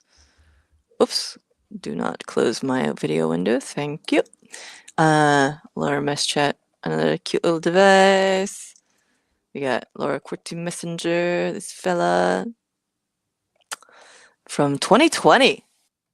I think this is before Meshtastic existed, maybe. Yeah, it's kind of people doing it themselves before Meshtastic became the standard. And then like a later one, a better one, and an even better one. Got 2021, 2021 again. So cool. Yeah, and recently there was a contest with Seed Studio. Where did it go here? Meshtastic Device Design Challenge on Hackster, which you can find the awards for. These centered around seed devices like the Wii tracker. Oh yeah, there was this cool bike one. Lowrider. Isn't it good? It's good. I appreciate Seed Pod Ultimates. Wait, is that real or is that like some AI generated thing? Yeah, I don't know. Let's see. It doesn't. It looks too precise to be I AI know. generated to If that's me. real, that's So, but it could just be a render. It looks like a render to me. still, if it's a render, that's This is real. cool. Yeah, yeah, yeah, yeah, yeah. Ooh.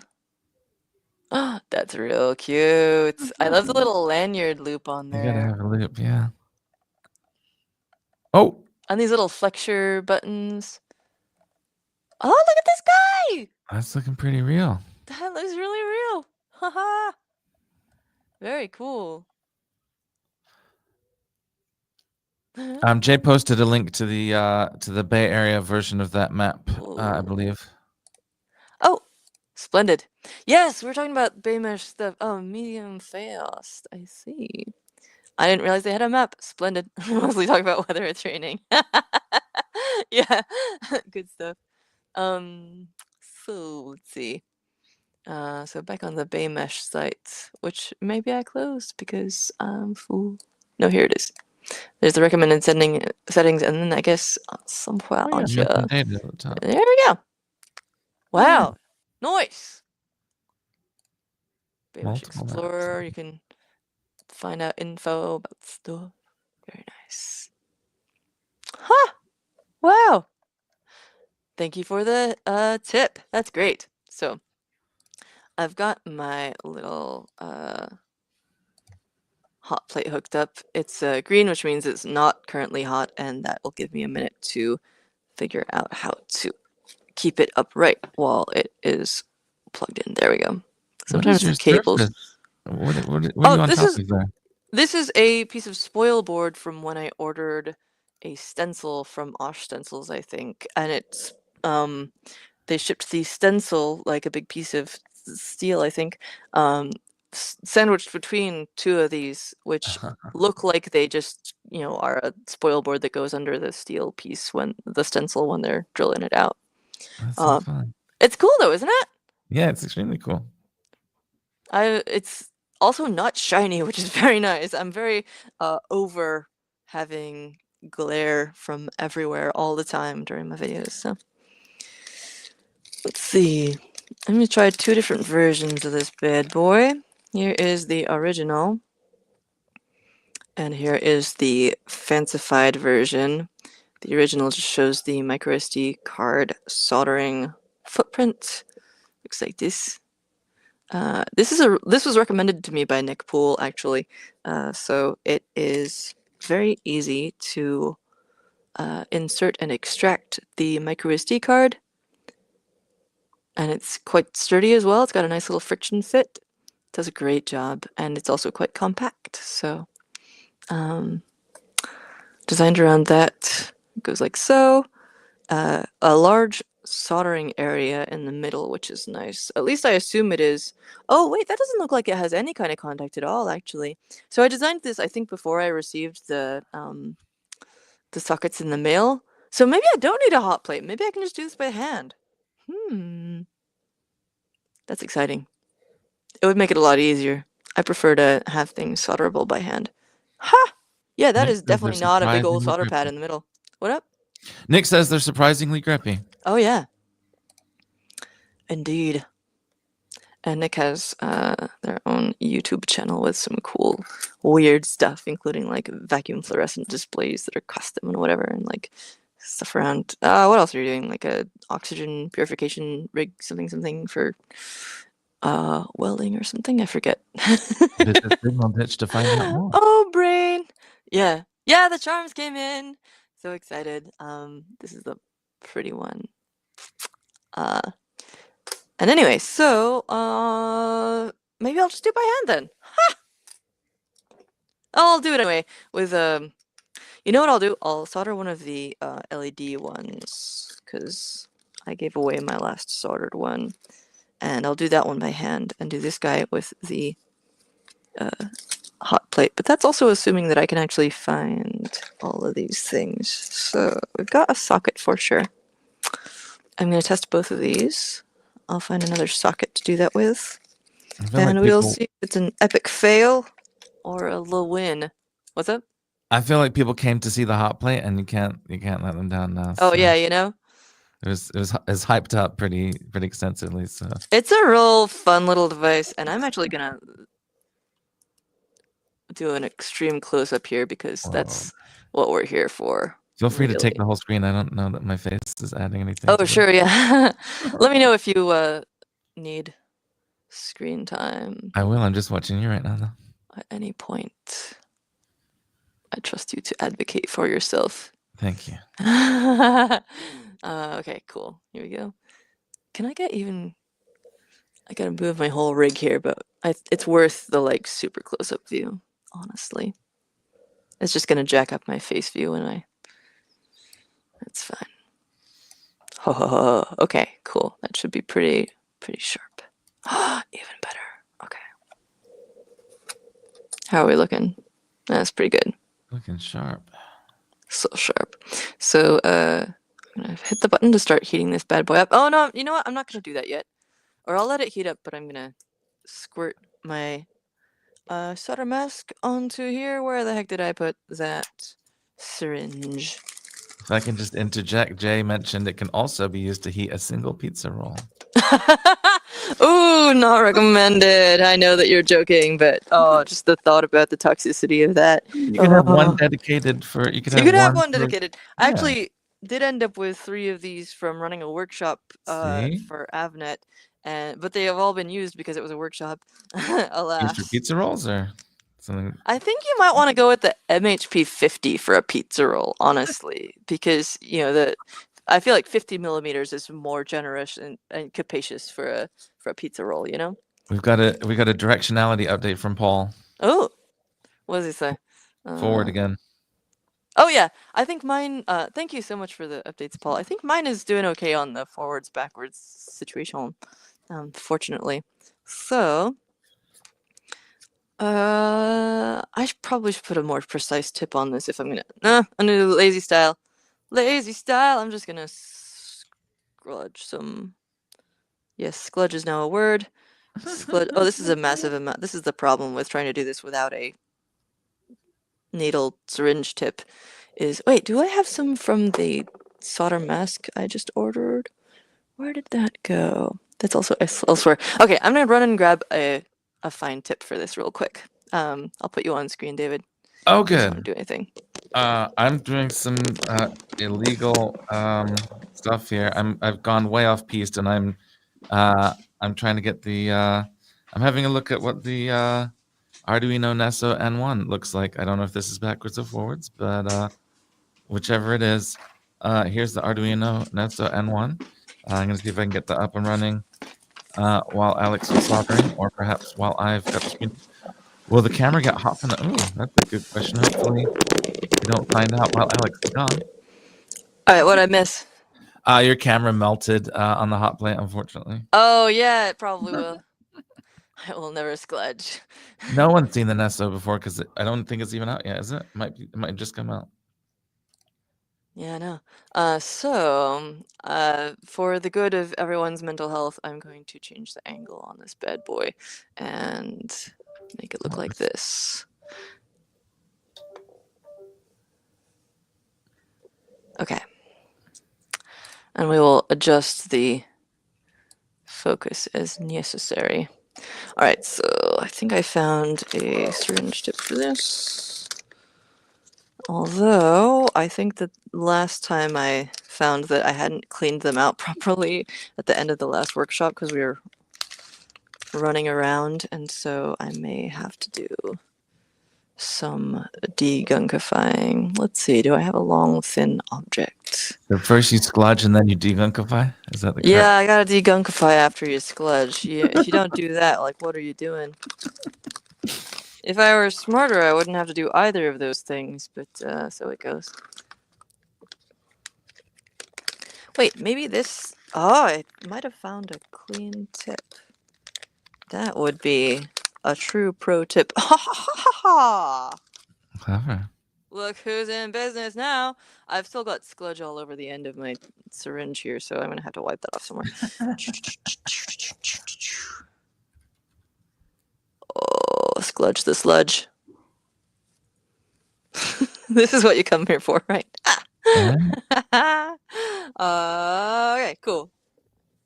And I've got solder paste all over my thumb now. That's, of course, I will be washing my hands thoroughly before I touch any food, of course, so it shouldn't matter that much. Unless it's a pizza roll that you already used the same. Unless it's a pizza roll, Pizza rolls they're fine, I think that whatever's in a pizza roll, like, you're already taking your chances enough, so.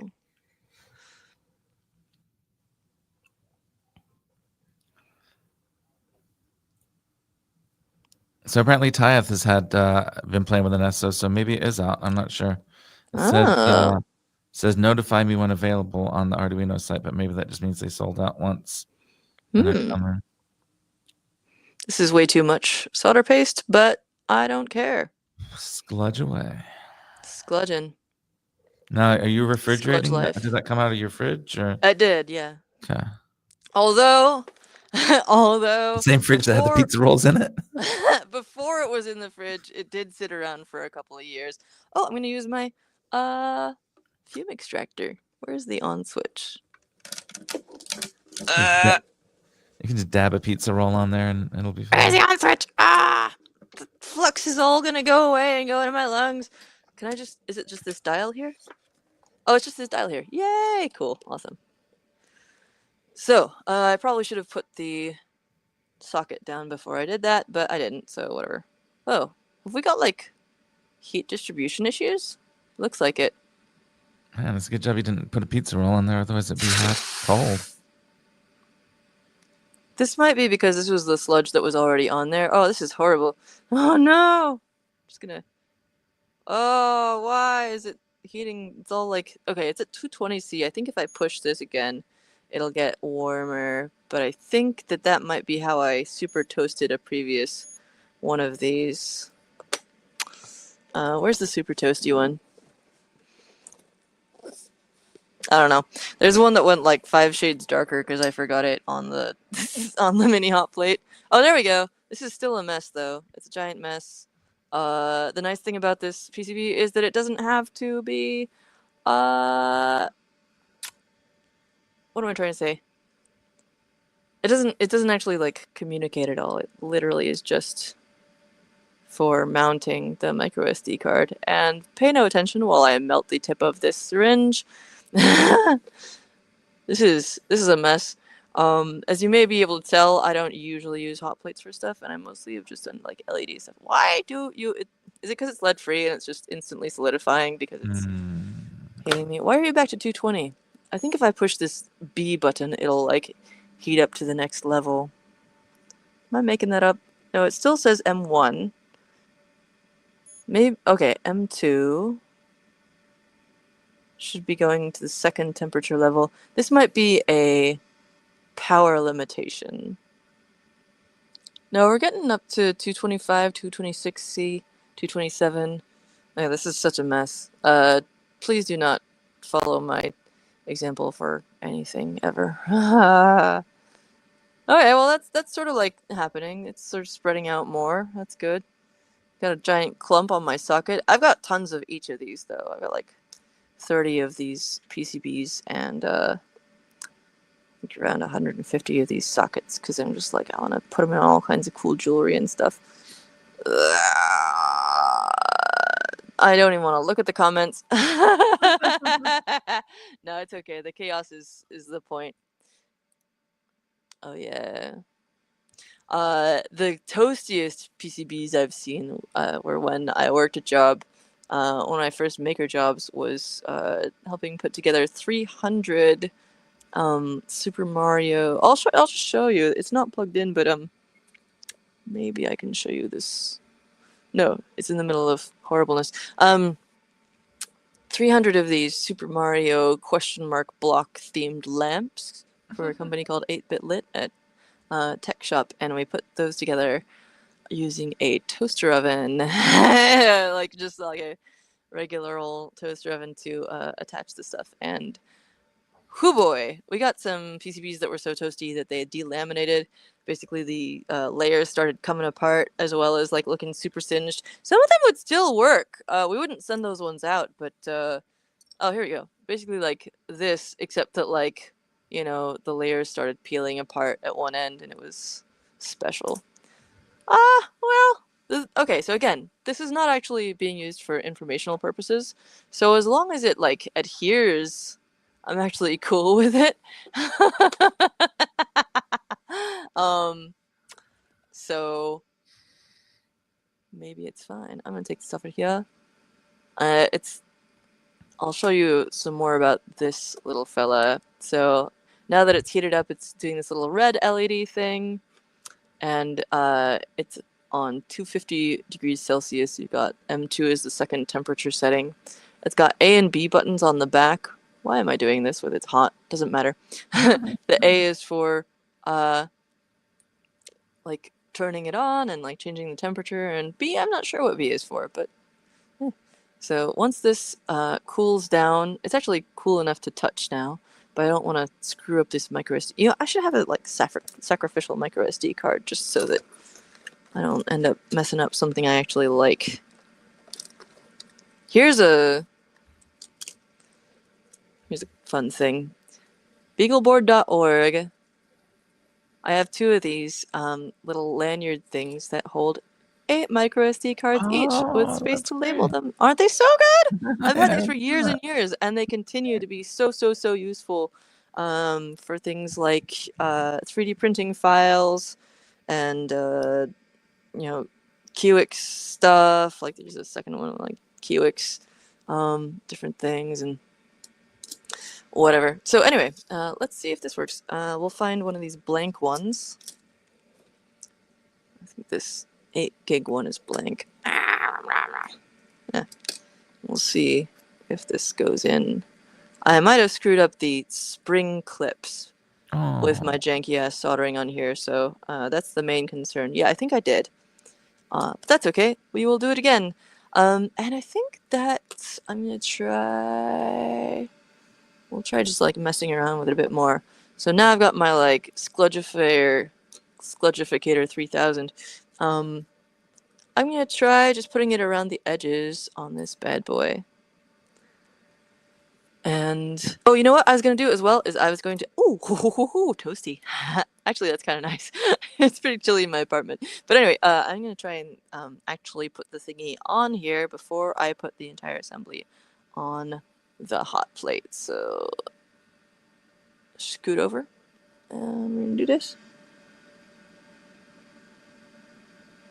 Put less of the solder paste on here.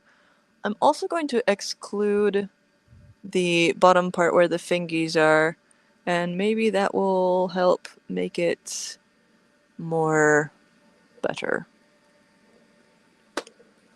Again, the little finger spring clip things are along the bottom row here. Unlike regular micro SD card sockets, where you insert it on one side and the little spring clips are on the other side that contact the PCB for information transfer. Both the socket, the card insertion side and the data transfer side are the same. Although, down at the bottom there's no springiness to deal with, so... Oh, I was going to put the component on here before I heated it up this time. And I didn't, but that's fine. Okay.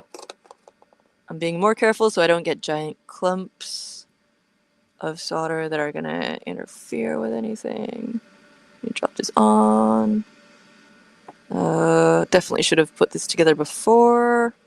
I'm waiting for everything to heat up so that it's... because I just put a big heat sink on here. Still at 250, see? Okay. Had the conveyor on my reflow oven fail in the middle of a job once. I didn't realize it until there was visible smoke. Yeah. I am the pick and place in this case, so there's no distraction from that. Everyone's judging me. That's fine. You can judge me. It's okay. This little guy, yeah. It's such a good device. Okay, cool. We have slipperiness Again, it's sliding around on the thing. One corner of this thing is still seemingly cold. Oh no, it's flexing around when I push on that. Did I place this properly? Let's have a look. It looks okay. Yeah, okay. I'm gonna take that off of there and see if this works any better. And then finally I'm gonna do one.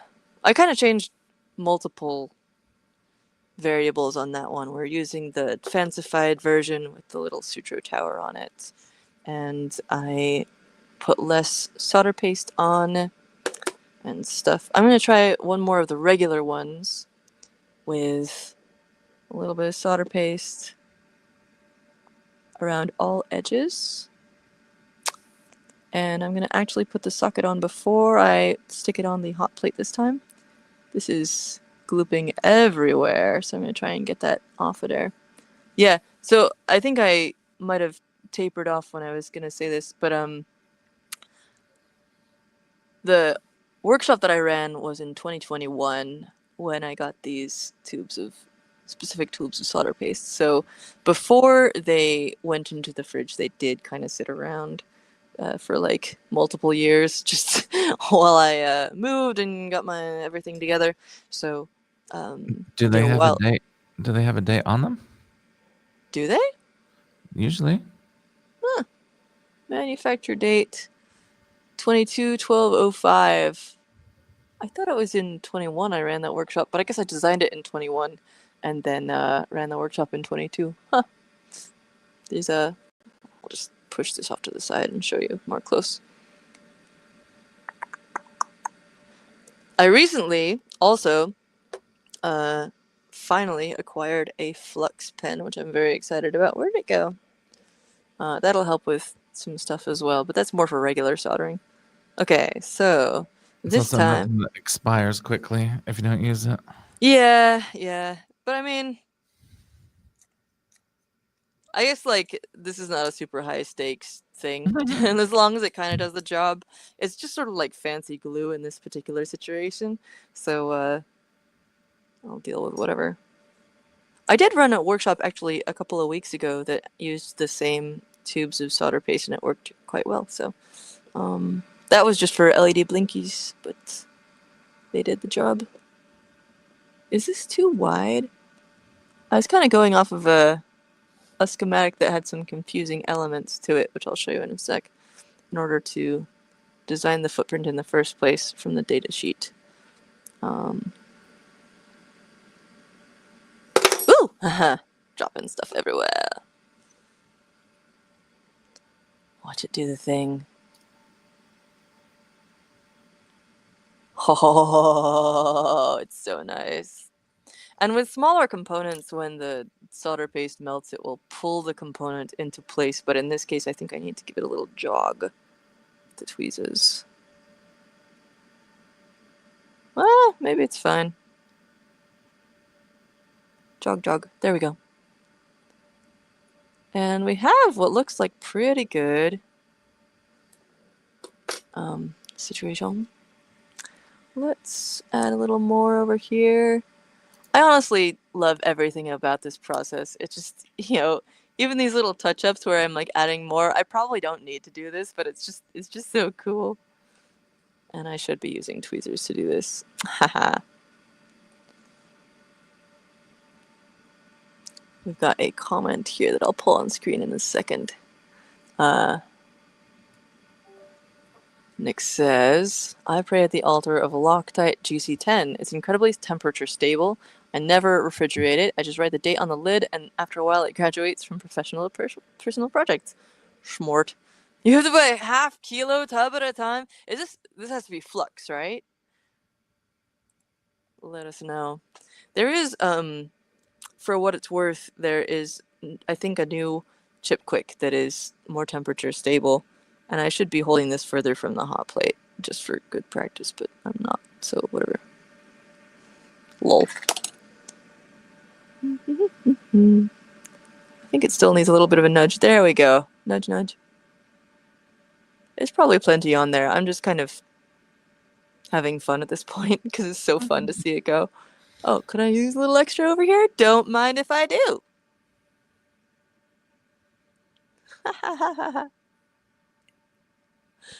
This is what you get in December. Oh no, the tip of the thing is. I definitely shouldn't be. I should be using the metal tip that has definitely melted a little bit. Hey, but that's why it's disposable. I thought you were melting it on purpose to restrict the flow. Yes, of course I was. You are so correct. Oh no, a tub of solder paste. Do you like put it into the syringes yourself, or do you just like spackle it on with like a paint knife or something? Like, what are you doing? Spackle is such a good word. Or desludgifying and whatever the other thing was I said, and spackling over here. Okay, let's see. Oh, foolishness. That was my own fault. Okay. Skludge was the other thing. Skludging and desludgifying or whatever I said, and it goes in there. It goes in there. This is a little too. No, actually, that's quite good. That works really Nice. well. Nick points out that given how heavy this stuff is, it's actually half a jar of peanut butter, even though half a kilo sounds huge. It's I know, actually but still, like, I'm just confused about the form factor. Like, when you're applying it, like, how do you? I mean, you can definitely spread onto a stencil with a I guess, yeah. putty knife type thing. Putty knife. That's the word I was looking for. Okay, I'm just gonna do this one more time.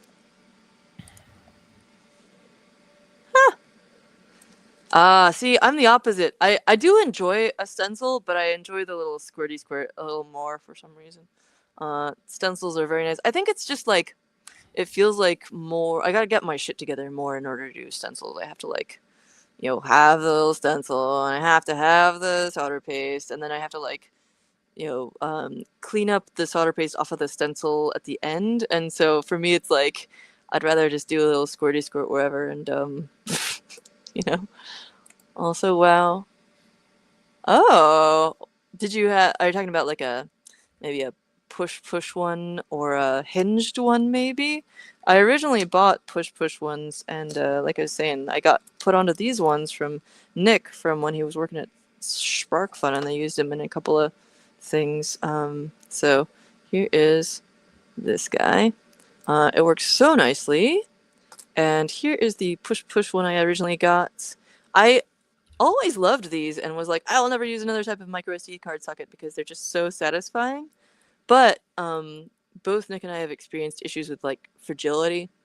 So I don't even remember what I did. I did some kind of thing and it got mad and like stopped gripping the micro SD card at all.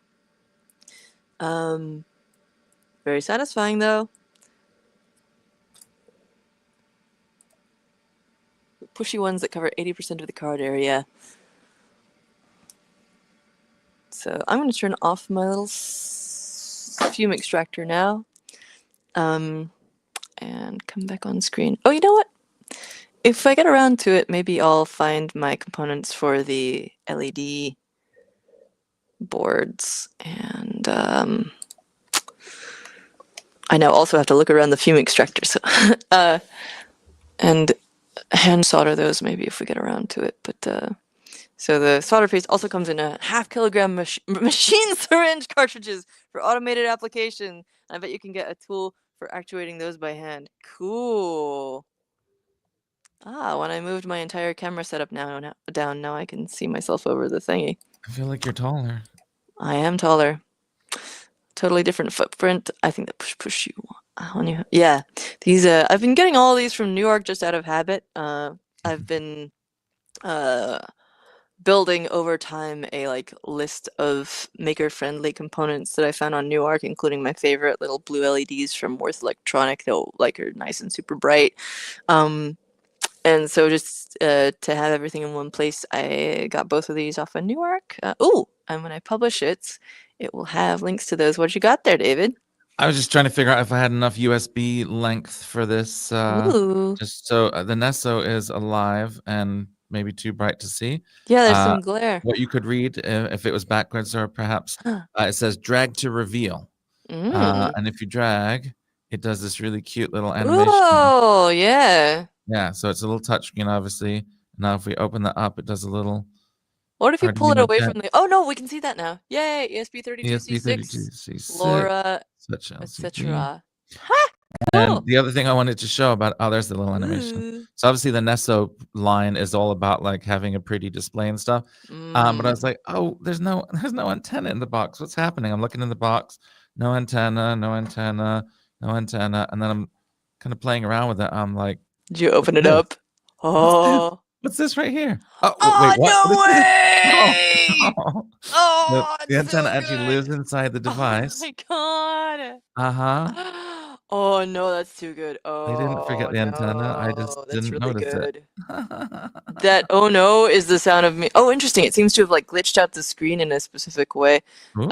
Either it's synced up with your camera in a specific way, Oh, this? or No, it's no, just no. like It's just you stuck. have to like it's like a scratch. It's like a scratch card kind of thing. Like Oh, you have to huh. reveal it. Yeah. That's really fun. Yeah, the oh no is me mourning my wallet at some point. Oh yeah. I think it's about $50. Mm. Very cool. So apparently, one of these sockets has little registration pins at the bottom, very helpful for crappy drag soldering. I don't see that on my guy, but maybe I'm just not seeing it. I did realize that my soldering setup, which includes mainly an iFixit fix hub, Mm-hmm. is that what these little... No, that's not a pin. We love a component with registration pins. So, my iFixit Fix Hub thing that I use for most hand soldering, because I can charge it every now and then have fewer cables around in general, as well as toss it in a carry-on for air travel. It's got two USB-C outs, and I realized that the pine sill that I rarely use, I do have some different types of tips for this. So I can have the nice, like, is this a regular or fine tip on here? It's a regular tip, like maybe semi-chunky. But then like I could use the pine sill for like swappable tips. And the pine sill tips are more cross-compatible with different things, which is cool. So you can get the tips from more different sources. So maybe I'll use that for like a drag soldering tip, like a chisel tip or something, or maybe an extra fine tip if I need one sometimes because it's more swappable. So that's very exciting to me. Turns out that the power source that I use to charge that thing also, which is also my like laptop plug-in power source when I need that over here, also will power this M3 or MHP30 tiny hot plate just fine. So it's very exciting. Now all of my stuff with high power can use the same power source, which is just great. Apparently, Yeah. Chloe said my camera's normal now. Yeah, yeah, yeah. I No. noticed that too. It's been fixed for like at least I think a half hour. Last time you were showing something too, it was Well, I also mean, I like changed the setting there. like an hour and a half ago, so apparently it took an hour to kick in. That's really I what? don't know. I couldn't say when it was because Oh, maybe it was like it didn't happen until you kind of flipped away from me and flipped back or something. I don't know. who can say? Yeah, we were just talking about the weird like dynamics of USB-C charging and how like I learned this from the Meshtastic info posts that like yeah, if you're having trouble with it, a USB-C thing charging, just use an A to C cable. So one and or both of these seem to work. The thing that excited me most is it was the that my stupid fancy one works for the micro SD card, so that's very exciting. Ah, it worked. It do the thing. So now I can carry like a copy of my passport and whatever. Uh, I'll have to wash these off so I don't continue to get like flux and solder paste residue on various things. It is lead free. I always use it lead free, but interesting. So it seems a little fiddly. The one that I did, the like special fancy one, worked fine. Is this the first one I did actually? Maybe that's why the problem is. No, this is the first one, and that's terrible. So two of them suck, and those are both the original crappy prototype. Interesting. And then, but then the postage stamp one works just great. Ha ha ha ha ha. So this is good because I want to make these in more different designs. Very cool. Yeah. I think it has to do with like. Correct me if I'm wrong, but I think it has to do with like there need to be specific resistors on the device. I'm I guessing. think that tell it that Chlo- it's that tell the power charging system that it's like the subby one or whatever. I'm guessing Chloe will correct us because I know she's been working on the power top and Yes. other power distribution stuff, and probably knows specifically what the answer is there. There we go, power top on demand. Mm-hmm. Very cool little thingy. If you go to vdbx.io, aka Voidbox, I don't think this is up on there just yet, but it will be in the future. Really compact and convenient way to power your shit off of USB 18650 batteries. I'm Nice. extra sweary today. I'm not sure why. I usually try to be a little tone it down on the streams. Sorry. Yeah. I see. So it's on both on the connectors being shitty and also maybe not putting the resistors on. Evil. Ugh, that's no good. I'm gonna run off and you know what? Actually, I'm not going to wash my hands right now because I'm gonna do some more soldering. So I'm gonna try hand soldering one of these data chips as well as I am gonna run off and grab the components for this LED thingy. But if you wanna, oh no, if you wanna take the reins and dork out about anything in particular, I'll be RB. I'm gonna I'll put this take a the little reins, but higher. I don't have anything particularly lined up with which to reign. That's cool. Oh, I do. I've got another thing to show Yay! off here. Oh, this is so germane to what we were talking about. I didn't know if I get a chance to show this off, but this is another crowd supply project happening, Ooh. and it's called Game Bub, and it is a Game Boy emulator type device, which I'm powering on. Hopefully, it's still got battery. Complete hardware emulation FPGA. Oh, hang on a second. I just want to interrupt this broadcast for an urgent Meshtastic message. Apparently, this getting dark at 5 o'clock. Ugh. So as discussed, the Meshtastic local chatter is mostly about weather and daylight savings time and all the kind of things that we said it was. It'd be um, really cute if someone made like a bot that sent out like NASA robot messages. It makes me think so much of the like it's getting dark and my battery is low. Okay, I actually am gonna go do the thing now. Ah, okay. oops. Here we Oh, go. so yeah, Game Bub, FPGA, Game Boy, completely open source. You can see I've got the Golden Sun cartridge in there, and you can even read it the right way around, probably. So let's give it a go. So it runs Game Boy Advanced and prior. There's that lovely Game Boy boot sound. And it's got audio and video, and everything's looking pretty excellent on there. I haven't run into any problems except for with some sort of weird cartridges, not standard cartridges. And then you can obviously interrupt and say power off or reboot or close, which I'm going to do because I want to go back to the main menu. And in addition to cartridges, you can also load ROMs. And so here are some completely legal and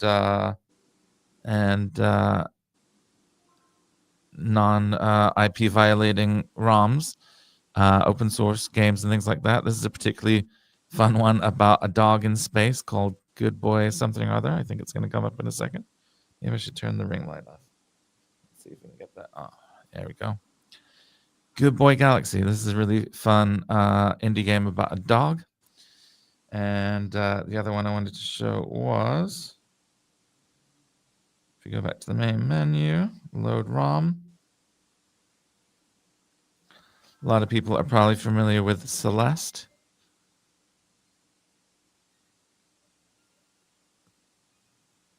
Can't get it to focus. It's just reflecting too much. But anyway, this is on Crowd Supply right now. I'm sure Alex will queue up the tab in a second. And I don't have it with me, but there's also a dock that lets you plug it into your TV. So you can have HDMI out, and you can output your Celeste to your big TV. I think I hear. Oh, and it's also got the Game Link port, so you can play multiplayer Tetris and things like that. And this case is not the final case. This is a prototype case, so don't judge it based on that. But there's the Game Bub. What was that connector you just showed on the bottom? That's the game link for original DMG Game Boys. You Huh. could play like 2-player or up to 4-player. I think maybe on Game Boy something or other. It lets you connect to other devices as well, like in chiptune, like LSDJ will let you use this to connect to MIDI devices and stuff like that. Oh And you can yeah. rip the cartridge and run it in an emulator. It's actually running off the cart. Yeah, no, it's running off the cart. Obviously, you can dump the ROM and run the ROM, but this is really running on the cart. Yeah. Huh. More talks about USB-C charging stuff. Da-da-da-da. Too many cute game playing machines. And You I have know, all of them. I have a real problem in that department. I have a couple of faves which I've been um, bringing around with me for a couple of years. I always pack my Thumby and my Ardu Boy because they're both very tiny and Ooh, fit in a and speaking of carry-on. that, another tangent we could go on is there's the new Artie Boy coming. But yeah, I Oh. just want to show there is the cartridge backup, so you can create a backup of your cartridge and have a backup. There's a legal backup of the cartridge that you own, of course. Solid. Um, I also got hold of a Steam Deck a couple of months ago and Oh, have been playing Sable, which is a gorgeous game, and just recently started playing Fallout New Vegas. What's the price on is this the Game Bub? Alex I'm has the thinking there's. tab. I do Okay, have the tab. I have pulled it up. Let's have a look. let's tab it up. 269. You can view purchasing options. Fully assembled, 269. You can get a dock for $65. And a really fun picture of Eli Lipsitz on there. Comparisons versus other things. If you ever wanted to see more ridiculous devices, okay, let's just open them all because I'm like that. Sorry, not sorry. Ooh. That's kind of the premium one, the Analog Pocket. I have that. Isn't Mod Retro the Palma Lucky one? I don't think we want to promote that. Oh yeah, no. I think it is. So, oh, FPGA and an MCU. That's cool. Neato. Limitless expansion potential. Cartridge multi-tool. Cool. That's what you were just talking about with the backup and restore. Game on the big screen with the dock. Lovely. Fully open and hackable. Splendid. Let's see. I'll drop this into Yawn Google Doc.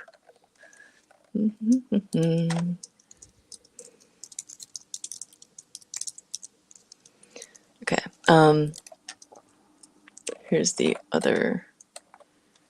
I'll pull up this contest so people can scroll through there if they want.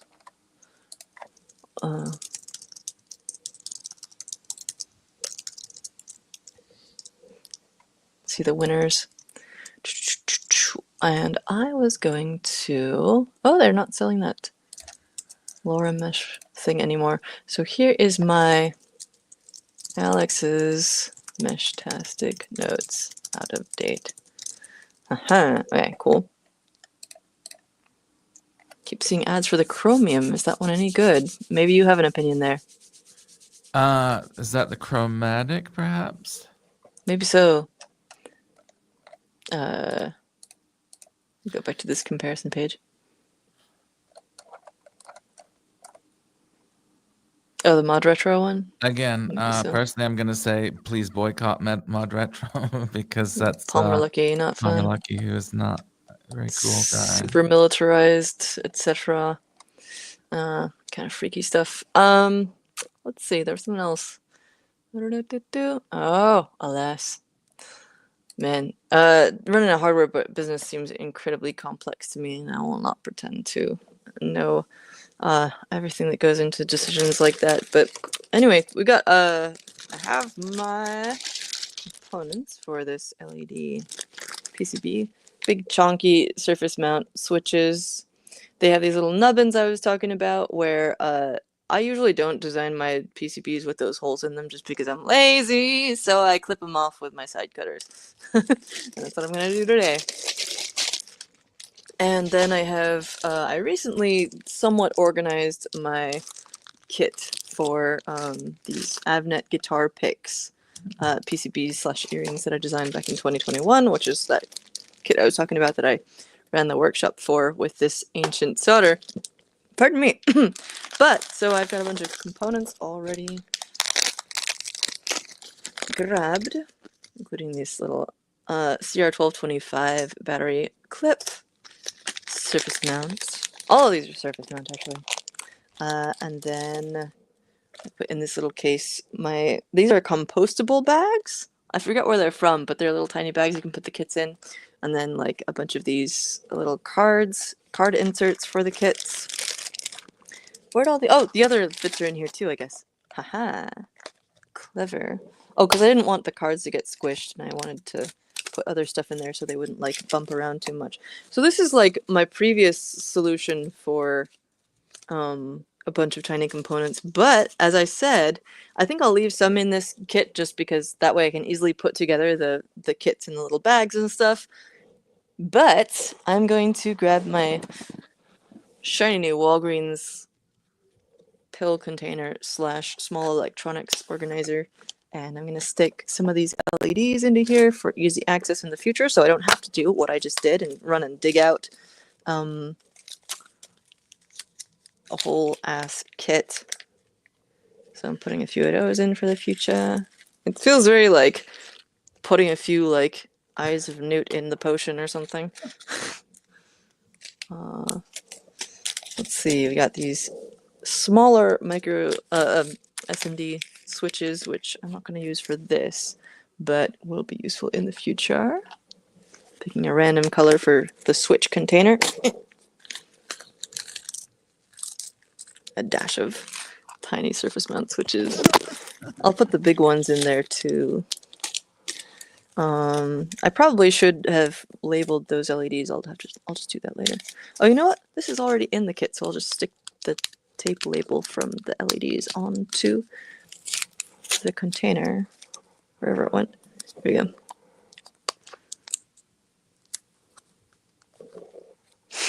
Worth blue LEDs. Ooh, tiny bags. Michael's Crafts has so many sizes of tiny zipper bags that are great for components. Wonderful. I am sticking examples of each into this wonderful Walgreens pill container that I found, where it's like 7 days worth, and then each day has 3 compartments. But it's so good with the flexi lids and the fact that like components aren't going to spill all over from one compartment to the next. Just delightful. So I'll put some. Oh, don't fall. Classic. Where did that big reel of larger SMD switches go? So I'm gonna fill this in with these.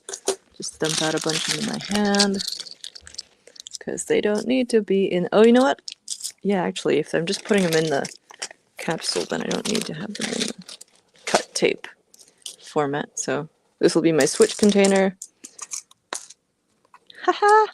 Look at those bad boys. Anyway. Yes, I get overly excited about things. It's fine. Wait, blue. These should be the green ones. I mislabeled that anyway. This kit uses green LEDs. So that's what I would have packed in there. And then 100 ohm resistors to go with the green. Yeah, these definitely look like a little suspicious, but that's fine. Usually you have to order them by like the thousands as well, so I'm always worried when I order 1,000 little tiny bags like this, I'm gonna get on some kind of list. Oh yeah, I just pick them up at the Walgreens when I go there for other stuff, so which is why I was browsing around and was so excited to find that this container. I guess the resistors are going to be pink. What else? Battery clip. I've got all the components. Okay, battery clip, switch, resistor, LED. And I will label this with the 100 ohm. In the future, I'll fill up these little tubs just by pulling them off the reel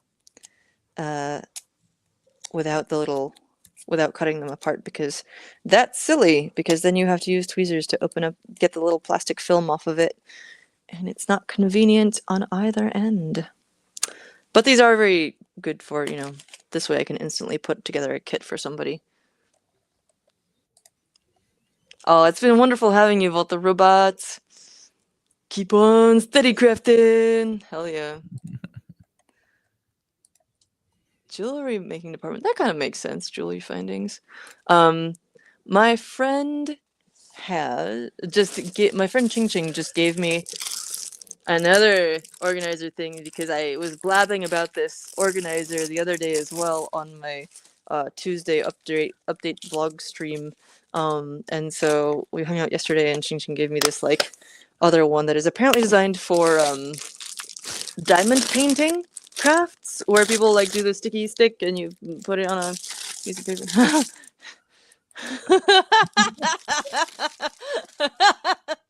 Yeah, tight. Anyway, these are open up. Wonderful little containers. And I was trying to explain to her the sort of generic ones I got into. So these are A, super cute, self-contained, and B, you can squeeze it on the side and it opens up. But they're also pretty secure. Boop. So good. So they sell those for diamond painters, I guess. Is it cracking? No, it's just a manufacturing thing. And they've got little labels it comes with. Thank you, Ching Ching. And where did this come from? I think Amazon, she said. Yeah, sold for like diamond painter people. But yeah. I'm gonna go grab the other type that I was trying to explain the other day. No, I don't have more things to show off. Well, these are literally just like tiny containers. You probably have some of these too. One sec. Okay. Let's send some Meshtastic messages while Alex is gone. Oh, new message. Oh, no, it's still this getting dark at 5 o'clock guy. Let's reply. Okay. No.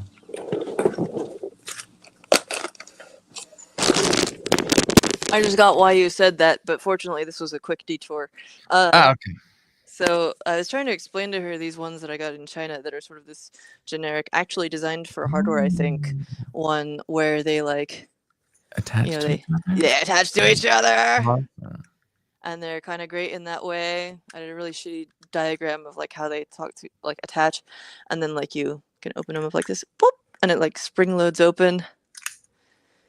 However, if you they're not of a good size to get your fingies in there, and kind of like stuff can get stuck in the corners.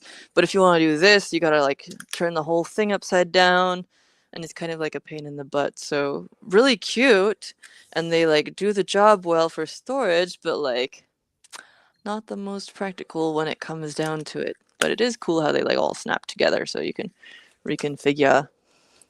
Oh wow, tiny cubes.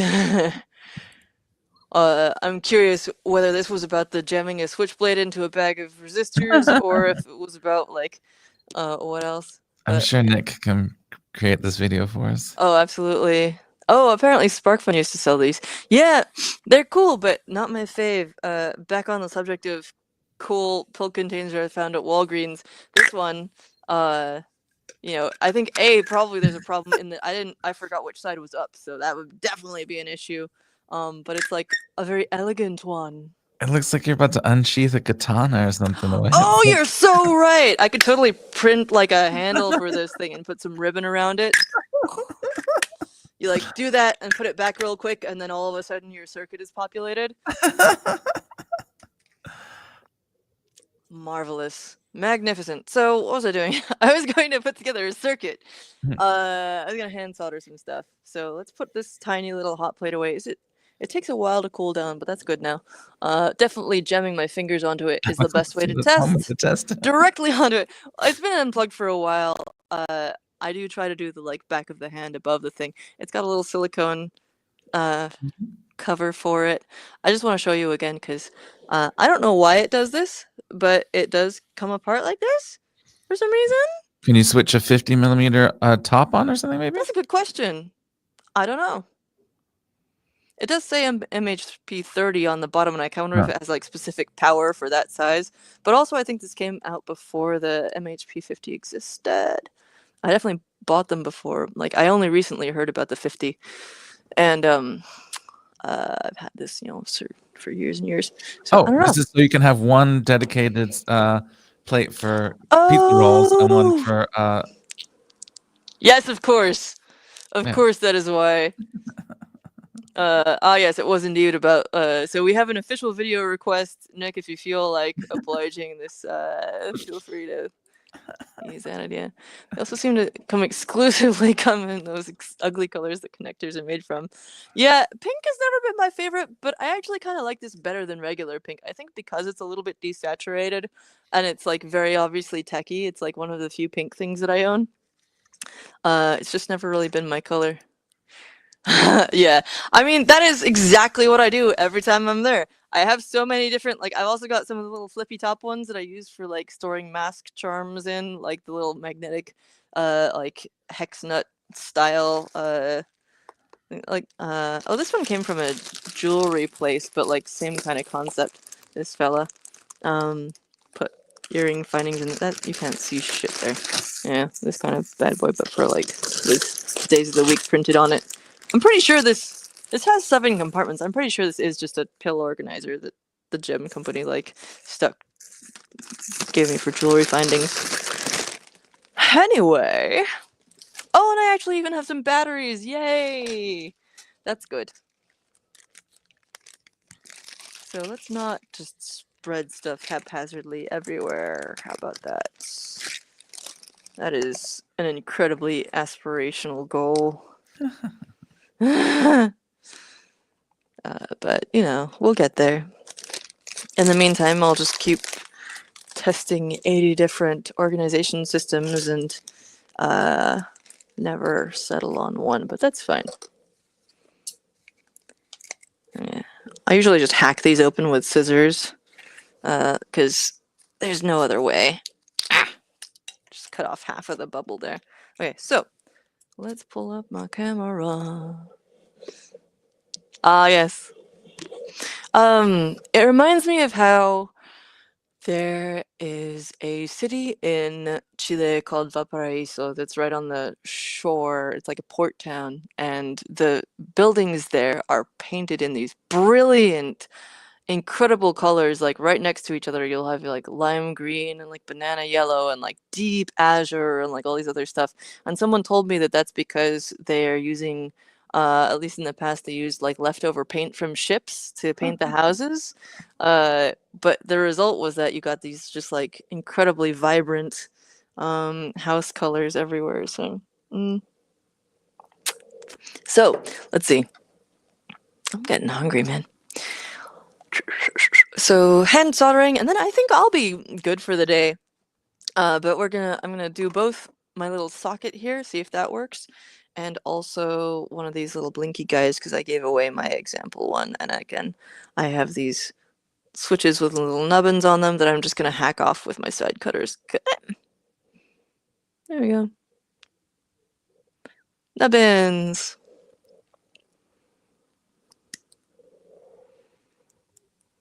Because otherwise they will not sit flat on the PCB to solder them because I did not put the holes in. Okay. So, turn on the iron.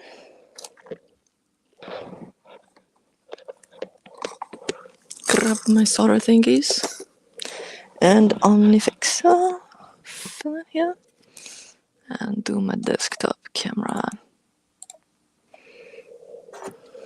Again, feel free to exclude my irrelevant head. Oh, sure. Whoops, wrong thing. There we go. Oh no! Don't make me personify things! I already do that too much, friend. That is a problem that I have. Oh no. I'll personify I name my bicycles, I like think of plants as people, and it causes trauma when I'm like not treating them well enough, and it's a real bad friend. I don't need this in my life. Ah. Okay. If we're done destroying my mindset and mental health, so we got switch, LED, resistor, and battery clip. Oh, come on, show them. There we go. Battery clip. Get these out of here. I usually use tweezers on the smaller ones to get the plastic film off. We will not be leaving the film on. I do not do that for any device, but especially obviously when we are. You may have noticed that many of my Meshtastic devices have the film on, and this Nesso is definitely going to keep the film on. You may have noticed that none of my devices have the film on, and that's how it should be. That's a very... I'm not sure you should be prescribing other people's film usage, but okay. Okay, fair. I will not prescribe yours. You don't prescribe mine. It'll be fine. For these, I would love to see you solder onto stuff without removing the film, though. I have a hell of a lot of trouble like soldering stuff to the screen of my Meshtastic device. I'll tell you if I don't take the film off. What was I playing around with recently? Oh, another fun thing I've been doing recently is I got a new tiny keychain digital camera from AliExpress because I want to. I've been using an ancient digital camera that I modified in like maybe 14 years ago to take infrared photos, and I've got a whole thread of them from last year. So I take photos of neon in infrared, but sadly, this one I put too big of a memory card in it, aka like more than a gigabyte, and now it no longer recognizes anything. And if I try to make it format, it fails. But so now I've not only killed the brain of it and it won't record anything, but I also managed to shift around the little bits of photo negative that were blocking the visible light out on that thing, so I gotta redo it. So now I have a tiny, this little guy, Oh, yeah. which does still have the film on. It came with a horrible tiny piezo that would play a little tune every time it turned on, which is cute, but it gets irritating after a while. This is the one. And so I cut that out, but I have yet to do the infrared mod on it. If you look at it real close here, you can see that what I think is the infrared blocking filter on the front here seems to be just glued down to the plastic, and it also seems to be made of glass. The original one I did this on, the IR filter, I think was just made of plastic. Either that or it wasn't glued on, it was like actually a separate layer. And so this one I've just been chipping away at, and then I was like, okay, I gotta like grab some acetone or something and try to just, solvent that off of there, because otherwise I'm just gonna keep chipping it. And it was really cheap, but like, yeah, I didn't want to get the IR filter off of there so it will take in infrared light and add a couple layers of exposed photo negative so that it blocks out visible light, and then it'll just be like a cute little infrared camera. And I love taking photos of neon through that. I took it to Vegas last year for CES, and it was just an awesome time. Too many gigabytes, yeah. Too many gigabytes. Breaking forever. So back to the soldering. Tangent o'clock is over. Well, for now. That should have been the name of the show. Yeah, absolutely. I've got hack o'clock, which is like a just sort of unscheduled whenever it's like I decide to be working on something and feel like streaming. It's just like spontaneous hack o'clock. Okay, let's get this show on the road. So do a little tin. Ha! I usually just tin one side. I'm doing this pretty far away from my face, so it's gonna take a second too. Maybe a little rough. Looks good. We got the LED up there, we got the resistor down here, we got the switch over here.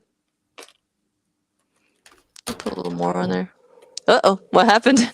Just a collapsed, just some Meshtastic devices dominoing Whee! down on each other. Um, As you do. yeah. I Did you should have put know, this. fun fact, speaking of Tintin, that Tintinabulation is the sound that jingle bells is a way to describe the jingling of bells? That makes sense. It's from a poem. Uh, is it Robert Frost or who is it by? Like describing church bells, I believe. I'll pull it up at some point. Just in case we haven't got enough tangents happening. Oh yeah, thank you for supplying the tangent quota because I was sort of slacking. I should have tinned the right side of these so that I would actually be able to do it properly with my right hand, and I did not do that. And I'm also reaching around the camera, and it's just a mess. But whatever. I'm gonna try and do this from the far side because oh my goodness, I'm like doing this at almost the full extent of my arms, because of cameras. Oh my god, go back on there. Get on there. Close enough. Wait, no. Almost close enough. Close enough. The whole point of these is that they will be aesthetically pleasing, but whatever. Maybe it's only like they only gotta look like gorgeous little chits of something until they get soldered and then all bets are off or something. I don't know. There we go. Okay, and then again I tinned this on a very silly side as a right-hander. And let's double check the polarity on this bad boy. It's got an arrow on the back showing which end is ground. I think I need to flip around, yeah. And it also has a teeny tiny little dot on the top. These are, I accidentally bought reverse mount LEDs when I got these for the kits. But it doesn't really matter, fortunately. It just means that they have this little shape on the top where it's designed to project into a hole in the PCB. It's fine though.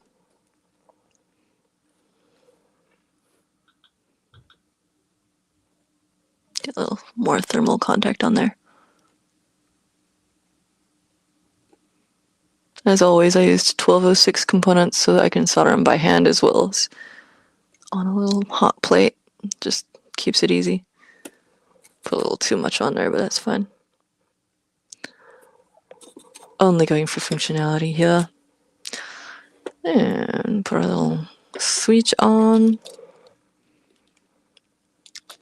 Oh, I need to get a little more back on my iron tip. No, that's fine. Actually, this is easiest if I grip it by the switch. What are we talking about in the comments where something glimpsed the I infinite think void? that's the largesse of the SD card. Oh, as yeah, the that's right. camera realized the potential of the universe and killed itself. Yeah, that thing was from like 2006 or something. And No, I think it was 2001: A Space Odyssey is what. Oh, no, I mean the camera, but yeah, I no, agree. I thought you meant the ending of the movie. No, I'm just No, kidding. yeah. It had an eldritch horror experience. Get in there so we can see. Yes, there we go. Sorry for banging the camera around with my hand. I brought it in for the extreme close-up on the solder paste melting, and now that I'm doing this stuff with my hands in the middle, it's kind of a big thing. I hesitate to read this out loud, but Kevin maliciously comments, "If you're ever mailing stuff to David, remember to move the film first." Like, my device is my choice. I think that I should Evil. get to make that call myself. And even if not, like, isn't that a big part of the thrill of doing Yeah, it yourself, you know? it's part of the Well, this is a unboxing. giant mess, but... And what? And by the way, the jumperless broadcast will be delayed by several months, as it turns out. Lol. I'm on board for spite-based scheduling. Oh, I'm gonna make a new Staff, level spite called as a Filmless. service. What? I'm gonna make a new breadboard called Filmless that has no film on it. That was Nick's idea. I just stole it. Excellent.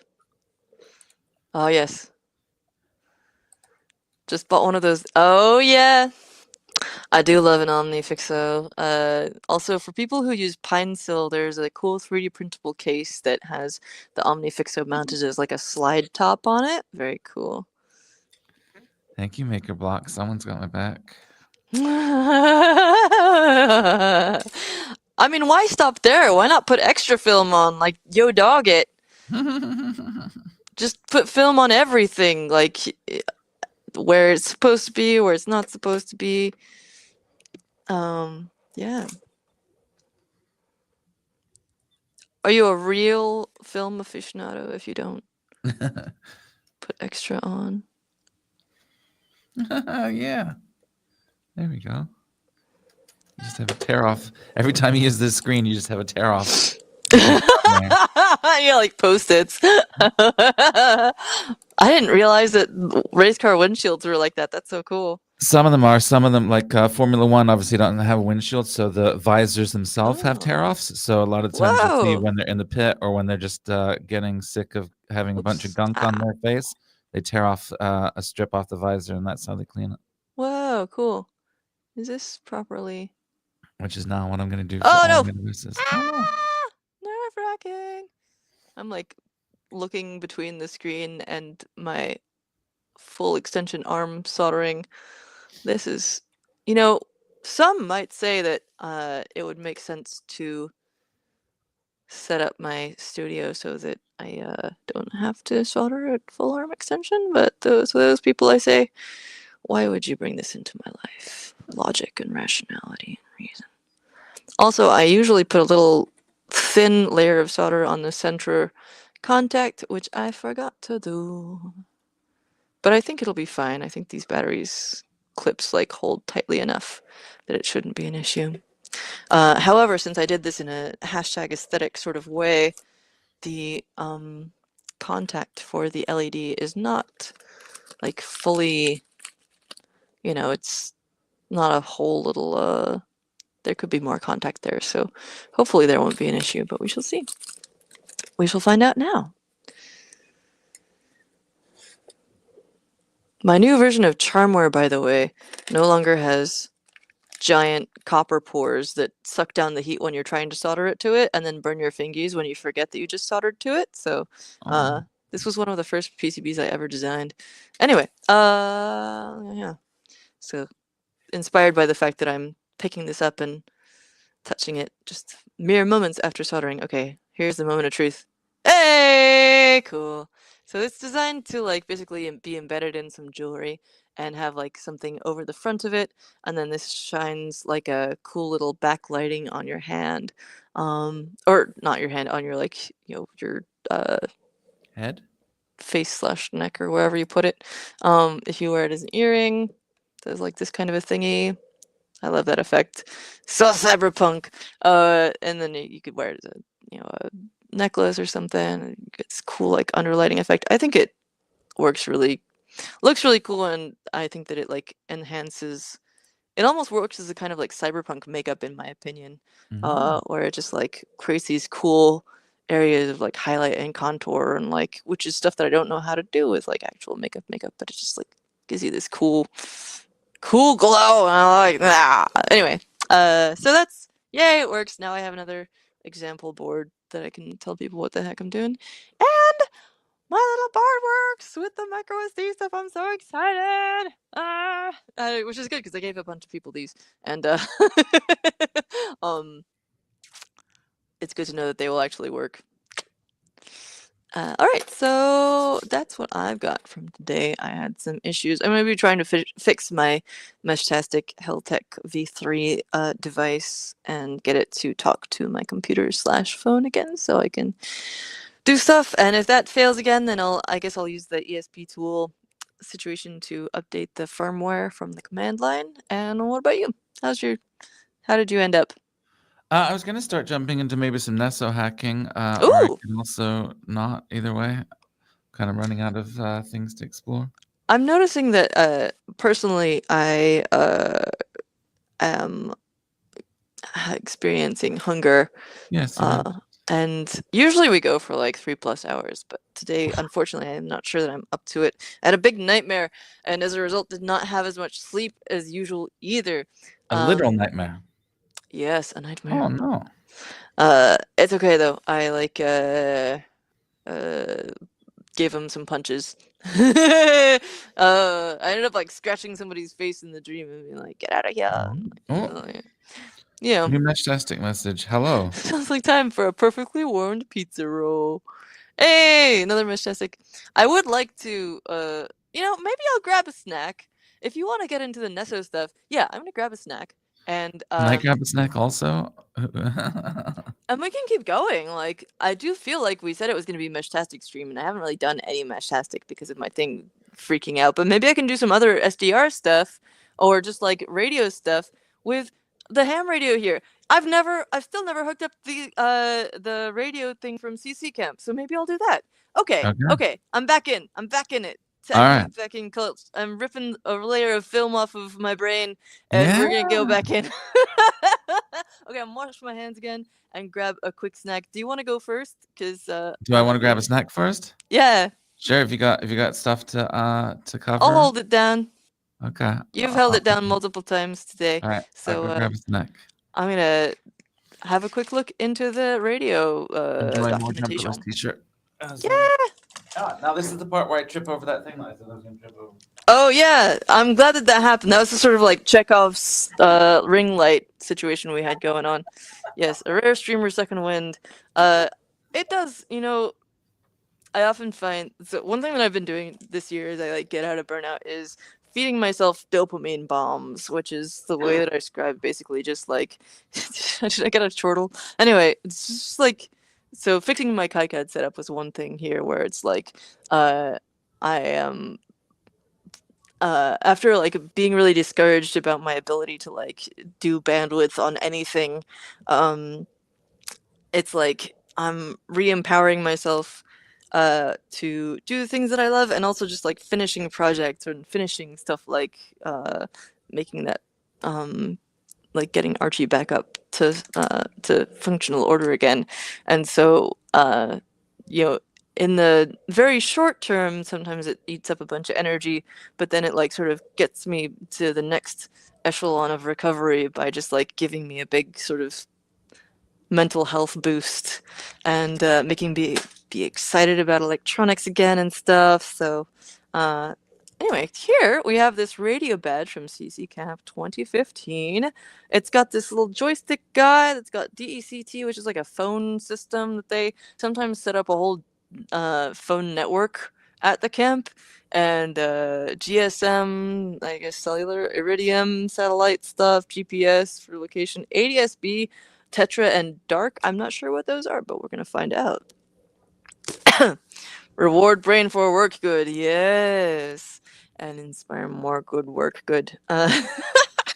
Uh, so we got a Xilinx chip on here. I wonder if that's an FPGA or what. We've got. So let's just pull up the docs. There is a headphone jack out. This along the top, fake antenna thing is actually a spot to mount some RGB LEDs, I think. Um, I'm not sure what these little zones are for. They look like you're supposed to be able to solder, caps over them to protect from like RF shielding or for whatever.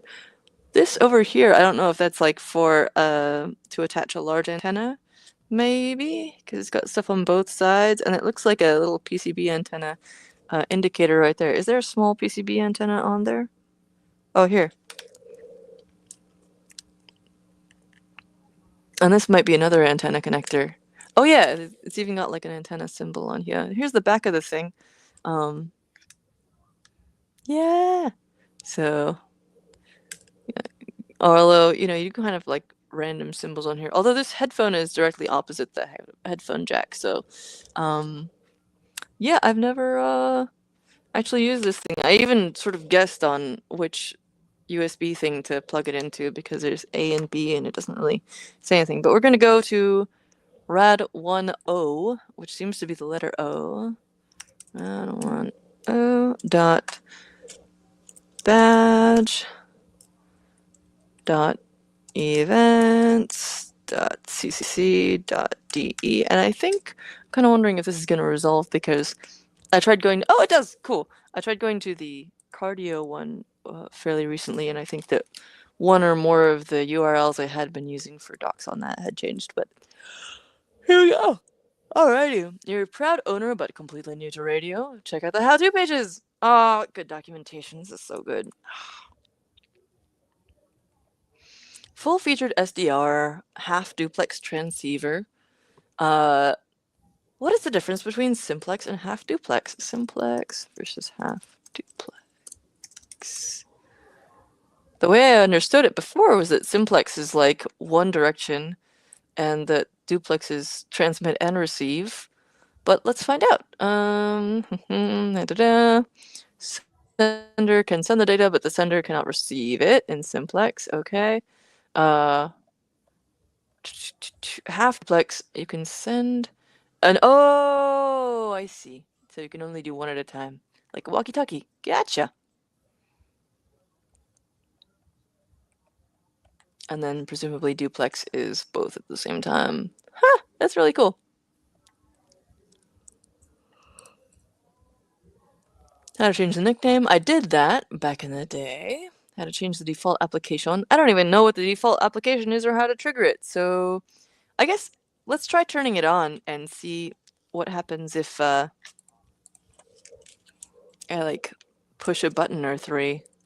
There's at least that joystick thingy, and I don't know if the joystick clicks. It does seem to, maybe? Okay, on again. We got our little startup. I do have the film on this still.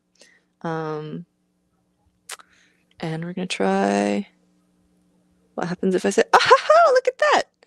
Info, config, image, loadables. Those are basically apps. And nick. So my nickname. Oh, come back. Ah! Okay, so if I click it, yes, you can change your font. Choose animation and edit nick. I'm not gonna do that. Can I go back? Oh yes, if I just push the joystick back. Okay, so I wonder if there's any apps on here. Blinky, Bricks, Invaders, Mandel, presumably Mandelbrot set animation. Oh yeah, check that out. Ooh! Oh, you can scroll around it. But how do I get out of here? Maybe if I click. Nope. Ah, you're just in the Mandelbrot set forever. Whoa! It like zooms out. I'm just lost in a sea of orange. Wow. Interesting. Okay, I'm just gonna power cycle this bad boy. Alright. Back on here. I'm gonna go back. And if I push a different direction, it always does the same thing. So we got config, all these different options. We got day-trig histogram. This seems to be like color settings, maybe. HYST, or maybe it's hysteria mode, day invert, backlight, something. I'm going back on that didn't seem to work for me super great, so I'm just restarting it again. And we're gonna go to info. Check that out. You can enter the boot menu. Oh, nope, go back. Back to info. Okay. Left, boot select. I keep hitting like, I was trying to scroll and I hit down and it went back into the menu, but I guess you don't scroll. Hold the joystick while switching. Badge on. I see. I'm gonna take the film off because this little sticker that's holding it on is getting in the way.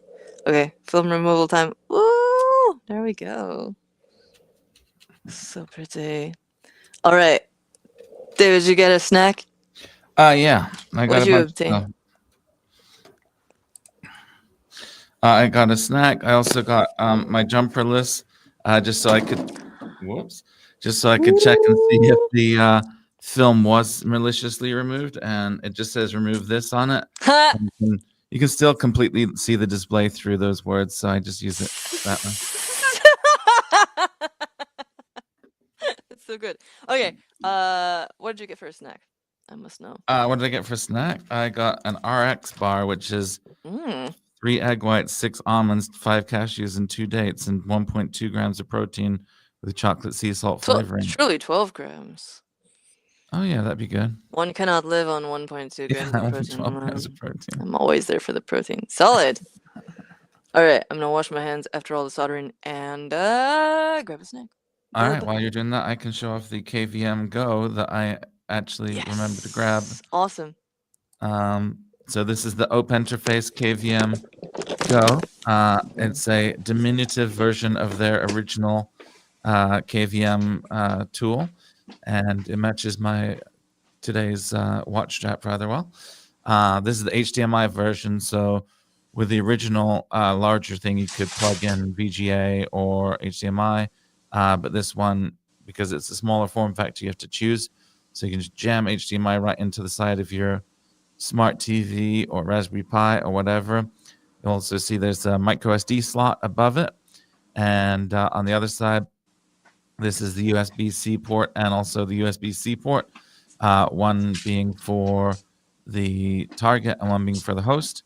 And you can also use the SD card as a storage device between the two to transfer files. And the whole thing fits on a little keychain.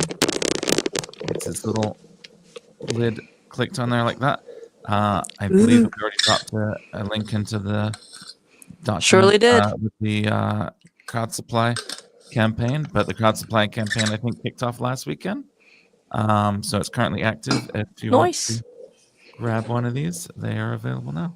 I don't know why I'm plugging so many crowd supply devices today, but it's just because they got that much good stuff on there. Yeah, I mean it's a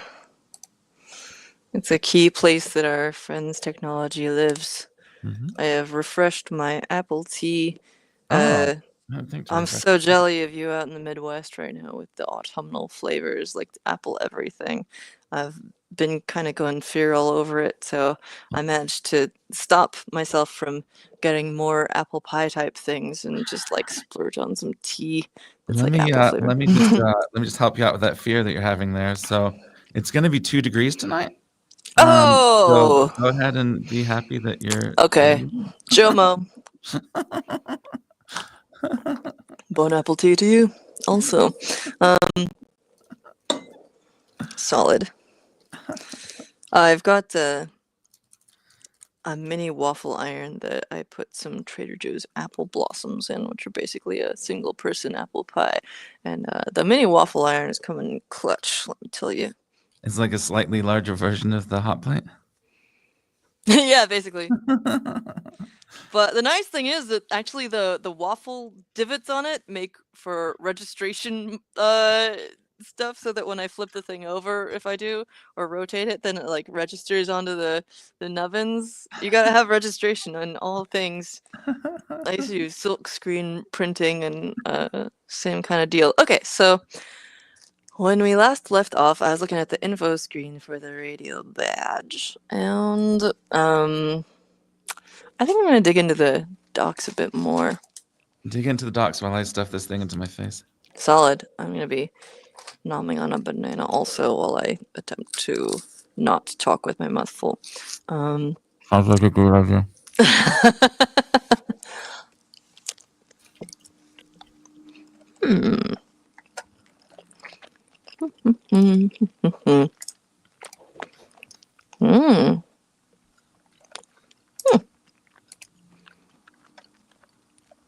What year did you say this was from? 2015.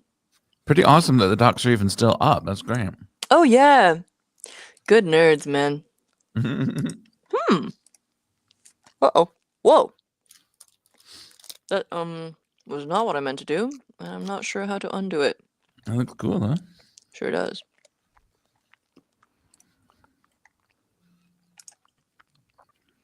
Split view. Ah, it's a new Chrome feature, I see.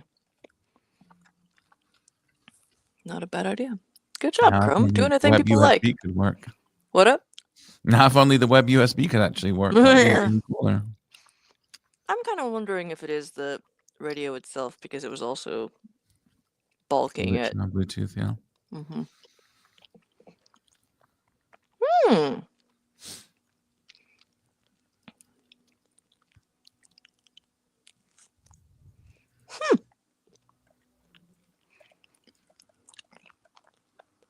Whoa.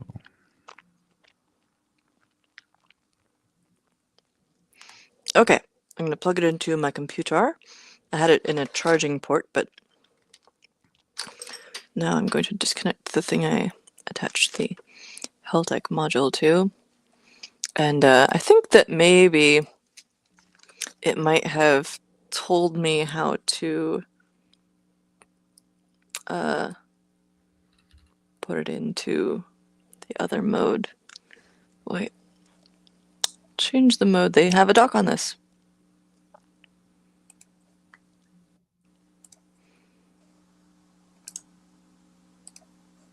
SDR clock. Here we go. How to change the default application. Gotcha. Oh, and I should explore the loadables. So, as mentioned before, there are these. Oh no, this is the projects using it. But there, I think, is often a repository. Oh, hey, there's a silicone sleeve that you can mold yourself. Also still up. Wow. That's kind of cool. Anyway, often there's kind of a repository of extra apps you can load onto here. So maybe there'll be something cool for radio stuff. There are some random things. Color plasmonic animation.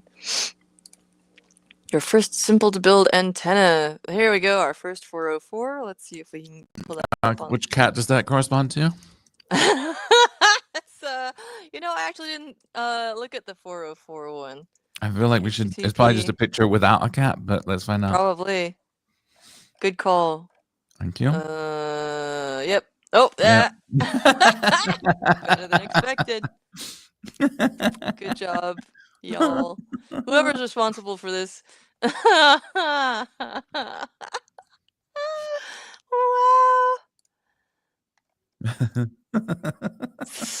That's clever. Oh my god.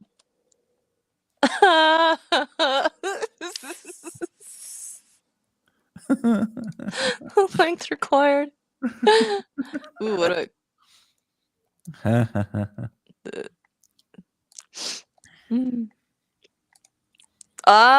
Gotta have long cat.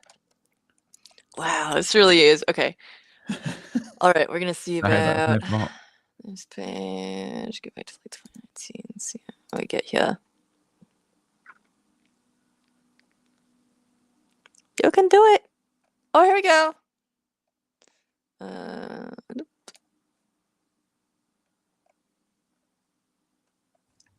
The STL file, printable. I don't imagine that's still there at all. What happens if I try to... Ah! Did it download? Yeah, something did. Ha! No way! Hey, Kira, stop it. Go away. That is very exciting. Man, the Internet Archive is so good. So... well, anyway, I wonder if Chrome has a way to preview STLs in the browser. Let's have a look. Oh, no, I think it just... What? Did it do anything? Nope, it just closes. Anyway, so changing the default application. Turn it off. Push and hold left on the joystick. Turn on the radio while you still hold left. Release the joystick. Select the desired default application. Oh, it's done an interesting thing where it like froze the screen. I'll pull up my desk camera again. I was not going to do that because of all the crap that's on there, but I guess I'll just tidy up a little bit if I must. And I'm gonna... This is actually mounted on a selfie stick that I've horribly mounted to my overhead boom thing. So, but anyway. Here we go. So, select file. Oh, here we go. This is the. So you pick the one, and then you just like select it. Boom. Set as default. Loading. Gotcha. I wonder if there's like a firmware update for this thing. I say B1N. It does. It does say B1N. Interesting. Yeah. I kind of wonder if they've got a special little file format or something. Yeah. Fix the focus on here. You know, maybe I will bring this back down so people can see it without me holding it and refocus. Sorry for all the shakiness. It's like I said, a selfie stick. So now I'm gonna unplug it from power and plug it into my computer, which I'm shocked that that battery still works well enough. Wow. Okay, cool. There we go. Now, move all these bad boys out of the way. Maybe prop this up so it doesn't get as much glare. Sorry if you talked about this while I was gone, but why are some of the regions sort of indicated with silkscreen borders there? What's that about? Oh, like these guys, the copper around Yeah. here. So Oh, this copper there. looks to me like a footprint for when people put like a metal case over Oh, something to sort yeah. of See that? shielding, Yeah. you know? Shield. Yeah. Yeah. And I shouldn't put this underneath because it's got exposed contacts. I'm just trying to prop this up so it gets less glare. Close enough. All right, so so that should, I'm going to try and power cycle it, which is in fact the recommended. Ah, there we go.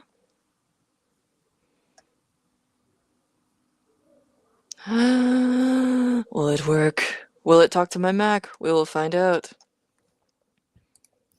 It's also got the lanyard hole, which is another. It surely does. Well, Mm-hmm. yeah, it was the badge. So yeah, All power right. cycle it. And Da-da-da. It should have started it when I selected it, and the fact that it's, you know, having trouble both when I like both then and when I power cycled it, it's like refusing to boot it. But it is like kind of ancient. Let's see. I'm going to see if there's like.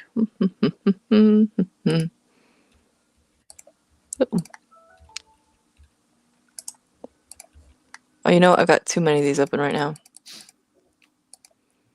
Oh, hey, that was useful. And what was this one? Oh, this like tells you how to actually do the thing. Okay, I'll keep those open. It's just the general wiki page. This is the same page I was looking at before. Okay, so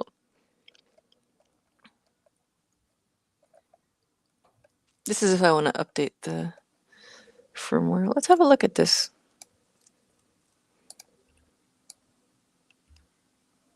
And I'll just grab this whole thingy. Firmware with a 1 in it. Aha! I noticed that for this one, it's not rad 10, it's red 1 letter O. When was this last updated? We got 10 years ago. We got 3 years ago. There was an update. Apparently, this will be Rev 5. Gotcha. HackRF stuff 3 years ago. Okay, cool.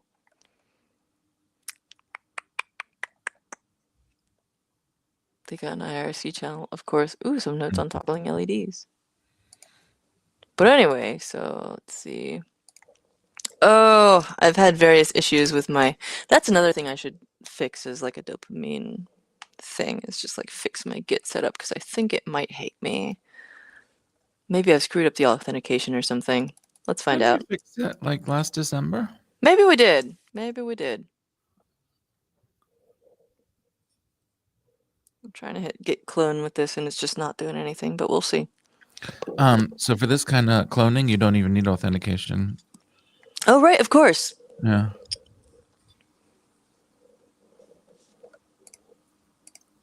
Come on, do the thing. It's not giving me an error, it's just hanging. But if you just want to download it, just go to that URL without the .git and then just download the right, zip. of course. Yeah.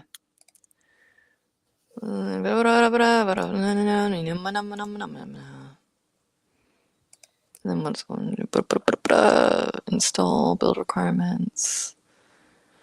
Oh, there was something cute on here too.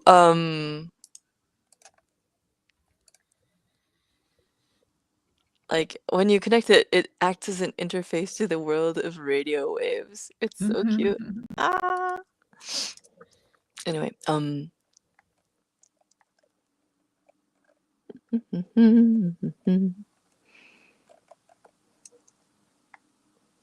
interesting. You gotta build stuff. That might be broken. We'll see. It's still hanging up on that get request for some reason. But anyway, new thing? Okay, so I do actually need to, as a noob, consult this. I should make a project directory for this. I'll put it in my downloads. Why not? Okay, so this is radio stuff. And we'll go into there.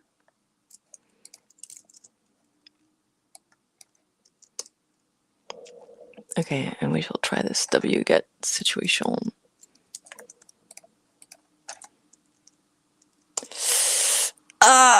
Command not found wget. This is probably, I don't know if I'm like on the wrong type of system or if it's just like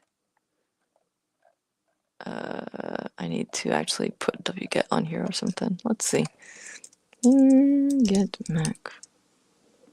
I thought that was like, oh, I see.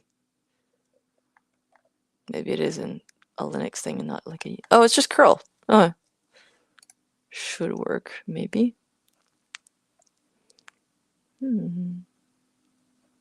Wait, you can use Homebrew? Huh. Let's see.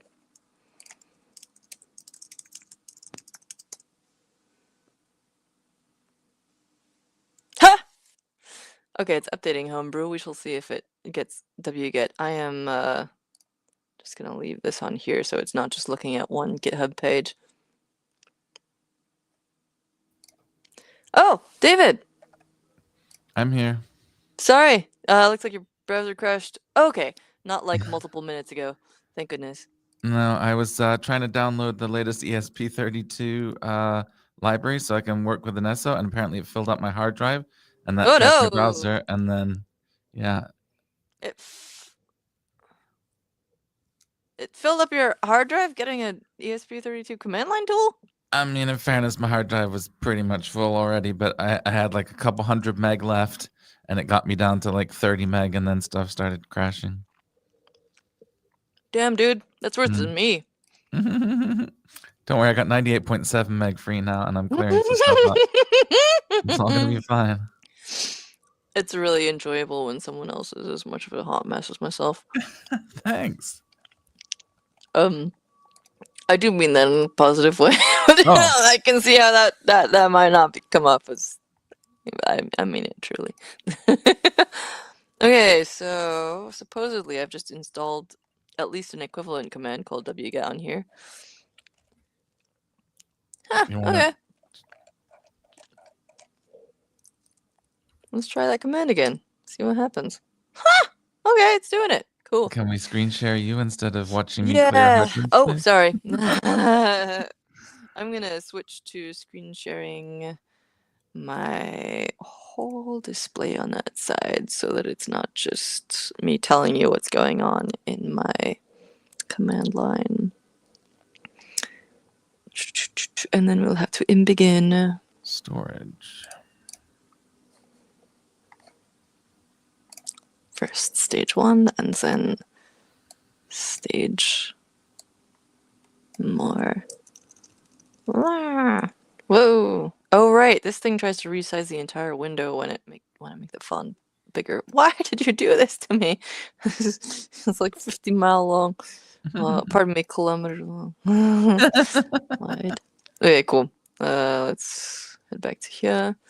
What am I doing? Trying to update the firmware. Okay, cool. So now I think I did the wget for GCC. There we go. Solid. Okay. So we got that. Python YAML. Oh, look at these people. Look how nice. They give you all these different... Oh, man. So good. Python YAML Mac. PyPy. And is it going to make me do pip3 or something? Oh, hey, cool. Did that actually work? Defaulting to user installation, blah, blah, blah, blah, blah, already exists. Okay, cool. I'm going to update this anyway. It's getting mad at me for random shit. To build the docs, lib OpenCM3.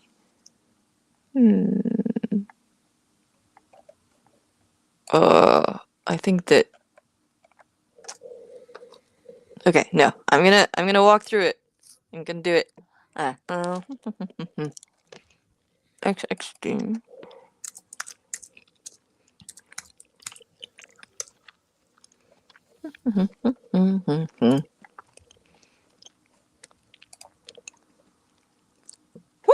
Okay.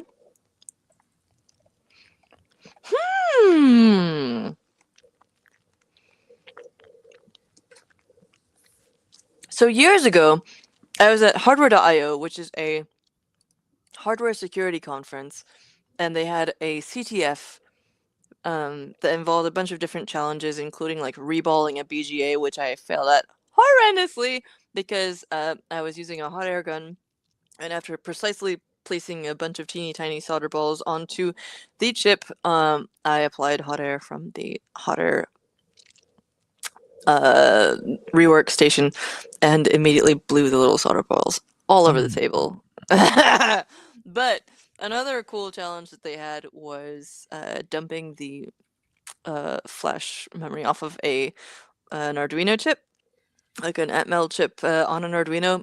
And so I was struggling over how to do this, and then Alvaro Prieto of the Unnamed Reverse Engineering podcast, and also the like Silicon Valley reverse engineering meetups, super cool guy. Anyway, told me about a command that I could use to instantly decode like I think compiled hex files so I could read the Arduino code out of them. And I wonder, I instantly forgot what that command was, but apparently it's pretty well known. I wonder if it was this XXD thing, because if you can grab a hex dump and convert it back to its original binary form / ASCII. You're nodding. Does that mean I'm that just like? listening. I've not Yeah. encountered this. I mean, I've definitely had, tools that convert hex to binary and elf and all that stuff, but I've never really paid attention to what was happening. It was definitely like a standard Linux command or Unix command.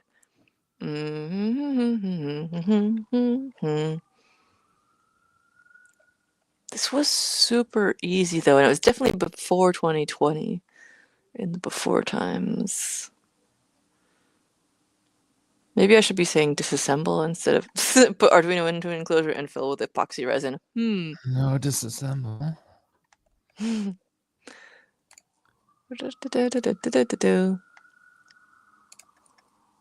This might have been it. Impossible. But it did work though. It worked. Oh, what was it though? C decompiler, maybe. Anyway, okay. Getting into the weeds. Ooh. Maybe it was Benuto. Maybe. I don't know. Anyway. Was that a text, or is that something like one of your microcontrollers is doing I just that got like noise? 6 different things all at the same time. I think my do not disturb just decided to be done. Ah, it's disturb o'clock now. Everybody text David. Optional needed for the flash up / flash station setup. TFU util. I think I have that. These all seem optional. Okay, CMake I think I would need, because I need to build the firmware accord, apparently.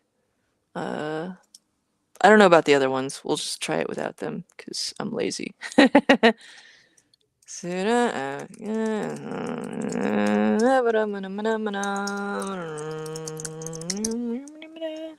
Oh, what? Okay. Oh, well, that is Linux. Okay. CMake, Mac. Still a software noob.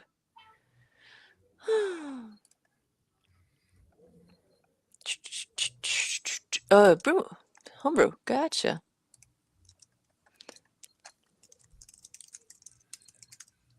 Let's see if that works. Hey-ho! Hey, cool. Alright. Solid. I think there's something about, like, software, like, where my brain just doesn't convert it into, like, things that I can, like, hardware is so visual, you know?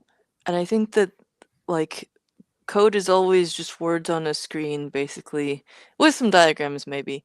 But like, especially in terms of like holding in my brain an image of what the state is of my computer in terms of all these different things, uh, is very difficult for me. So I'm like, I basically need to learn to use envelopes and containers and stuff so that I like don't screw up everything.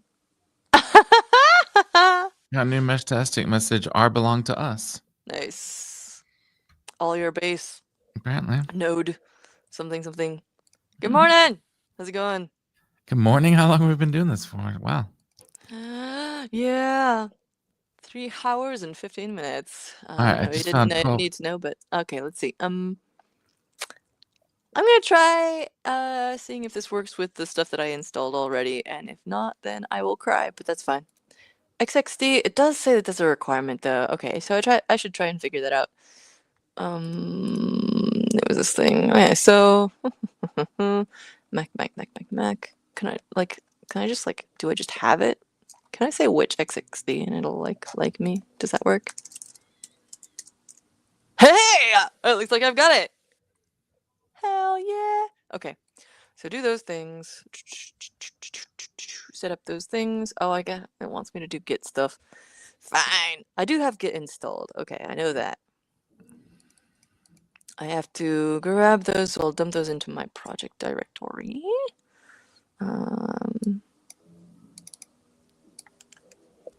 Go. Yoink. In the laziest possible way. I'm gonna actually make this a project folder. This, I think... Wait, what? Oh, yeah. Didn't I have to, like, actually open that up and stuff? So I grabbed it, and then it wants me to do, like, an untar thing. Okay. Can I just click on it? Is that stupid? And I gotta add it to my path. Okay, fine.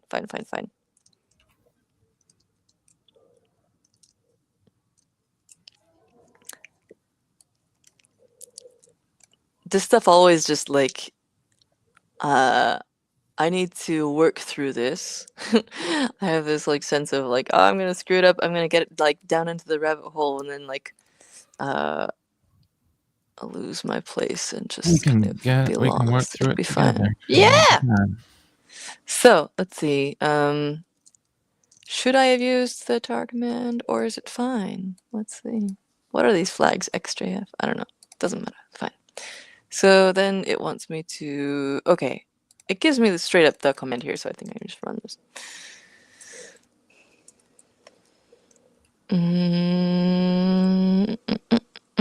Oh, I need to be in the project directory to do this. I just freed up 15 gig on my C drive, so hopefully I can Nice job! re-download that library without crashing the browser. But if that's not the case, then that's where I went for a moment. All right. I think everything is in place to do this.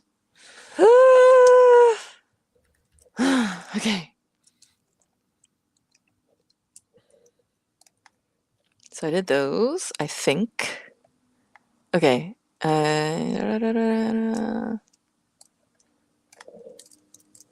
git submodule init. It probably wants me to be treating this whole thing as a Git repo already. But you know what? I'm just gonna try it as is. Oh no, okay, yeah, I do have to turn it into an actual... Can I just say git init? Wait. Are you in the folder? Yeah. It's just a folder I created. Oh, you're not in the unzipped folder. No. Sorry, I wasn't super paying Am I attention. supposed to be in there right now? I think you should Oh, be I in the am supposed to unzipped be in folder. there. Whoops, Yeah. lol. Okay, well, I was like, it should be a Git repo, even if it's not legitimately cloned. It should still have the Git files in it. So Smart. Okay, so let's see. I was supposed to be in that folder. And yeah. Where does it want me to have this? In that same folder or somewhere else? See the project dear. Oh dear. Okay, so I'm gonna I've never tried to take anything out of my path before. Let's see, I'm gonna try something horrible. Sorry if there's not enough contrast by way. Okay, so let's see. So if I take this and just pull that out. what are you trying to do? Don't worry about it. Okay. I mean, you can update your path in real time without permanently.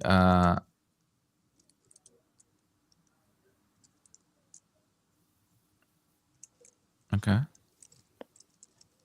Okay, and then I'll just try going into the other one.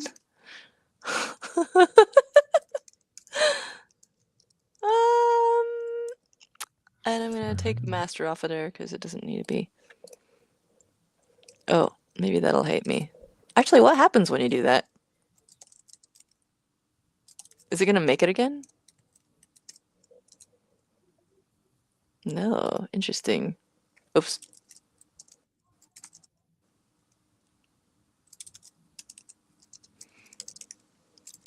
Okay, we got those things. And then I needed to place this schema jig into there, I think. So this fella? No, I had to untar that, so I'm gonna take that out of yaw. Drop it into there. My unholy... Wait. I'm not trying to move it into one of its own subfolders, you fool. Okay, now I'm gonna do that thing again that I just did, which I think was just exporting my path. Buddy duh. Doop. Okay.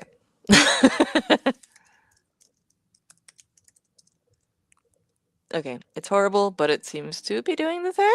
We shall see. All right, so I did that part. Now we're in this folder. Now let's see if we can do this. Git submodule init. Oh no, see, it does hate me, but I'm willing to try. And why is it not showing me hidden folders? I think that's like command space or something. Nope. Is it command shift period? Yes. Show hidden files, .git ignore, .git modules. I thought it had a... I think I do need to like tell it it's on GitHub somehow, or on Git somehow, but... How do I probably should have just done the whole... Your audio is cutting out a little bit. I don't know if it's me receiving your audio or your audio sending. Oh, a little cheat. Nice. I know about the thing where you like drag a folder into here and it gives you the path to that directory in the thing. I gotta check out what this is. It will not let me copy from the comment, unfortunately, but I'll save it for later. I think I am reaching a point where my brain is like starting to shut down a bit.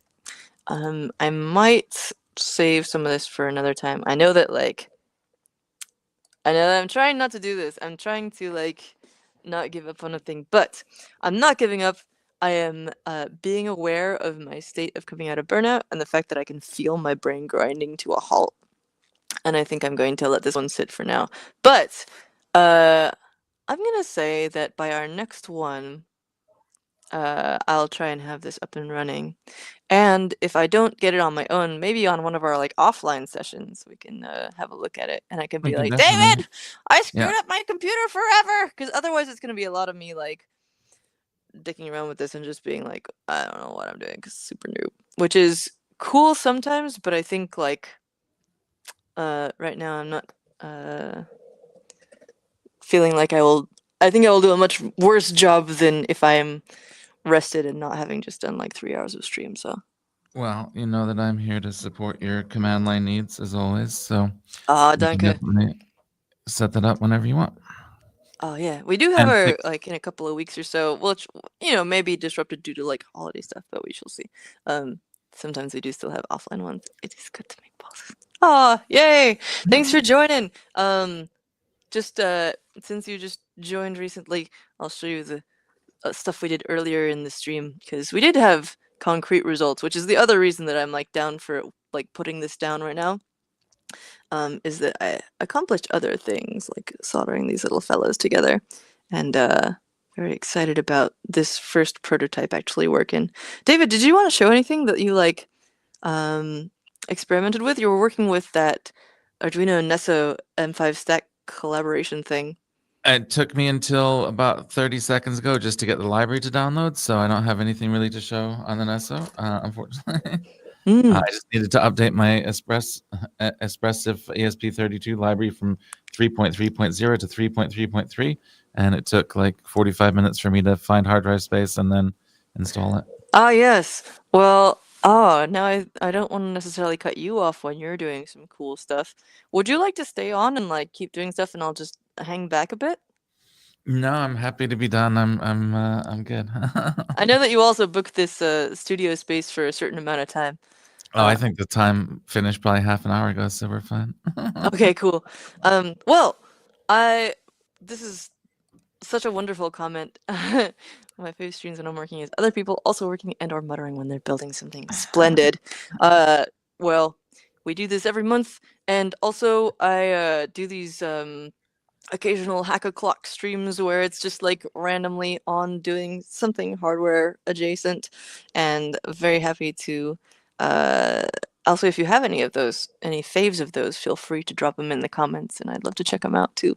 But yeah, I don't watch a ton of other similar streams, but I do really enjoy co-working, remote co-working. So sometimes I'll just like, I used to just do a Twitch stream and then I put a label on it and called it Hack O'Clock. And then David's in this stream started us just like doing the same thing, but Not on the stream, yeah. not on a stream, yeah. So good times. Again, just to wrap up informations. So if you're not familiar, we've got our collaborative doc where every session includes this live notes thing where like I drop links to what we're talking about on the screen, and that open interface thingy-majig. We should put the jumperless 5 on there too. V5 on crowd supply. There we go.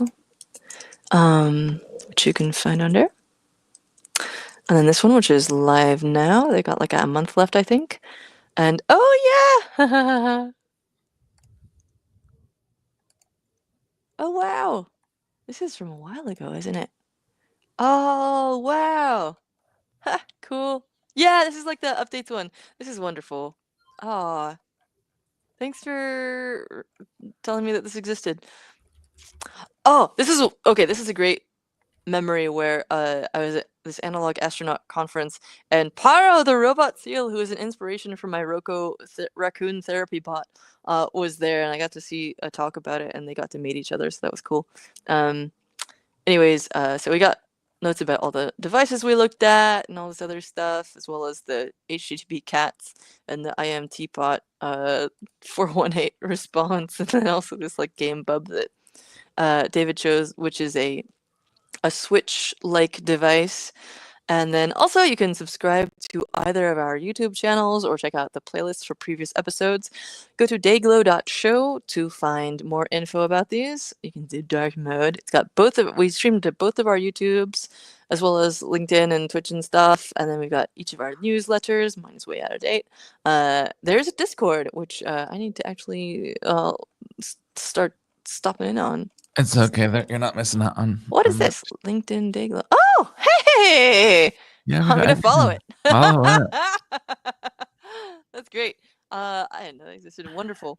And then some previous ones of those. So go.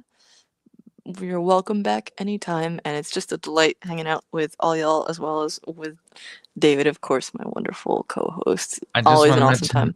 Tyeth just put something in the comments that kind of makes me feel glad that we didn't bother. Like I said, I didn't know whether the Nesto is even out yet, but apparently we need board support package 3.3.5, which I don't have and can't get. So gotcha.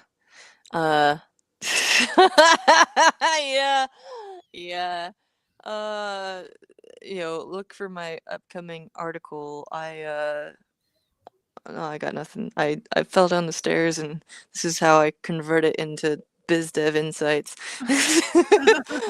Anyway, cool. Yeah. Wonderful times. Did you want to say anything before we wrap up, David? No, I think we covered it. Yeah. Thank y'all for joining. We'll see you on the radio waves. Yeah. In what was it? The world of radio waves? Yeah.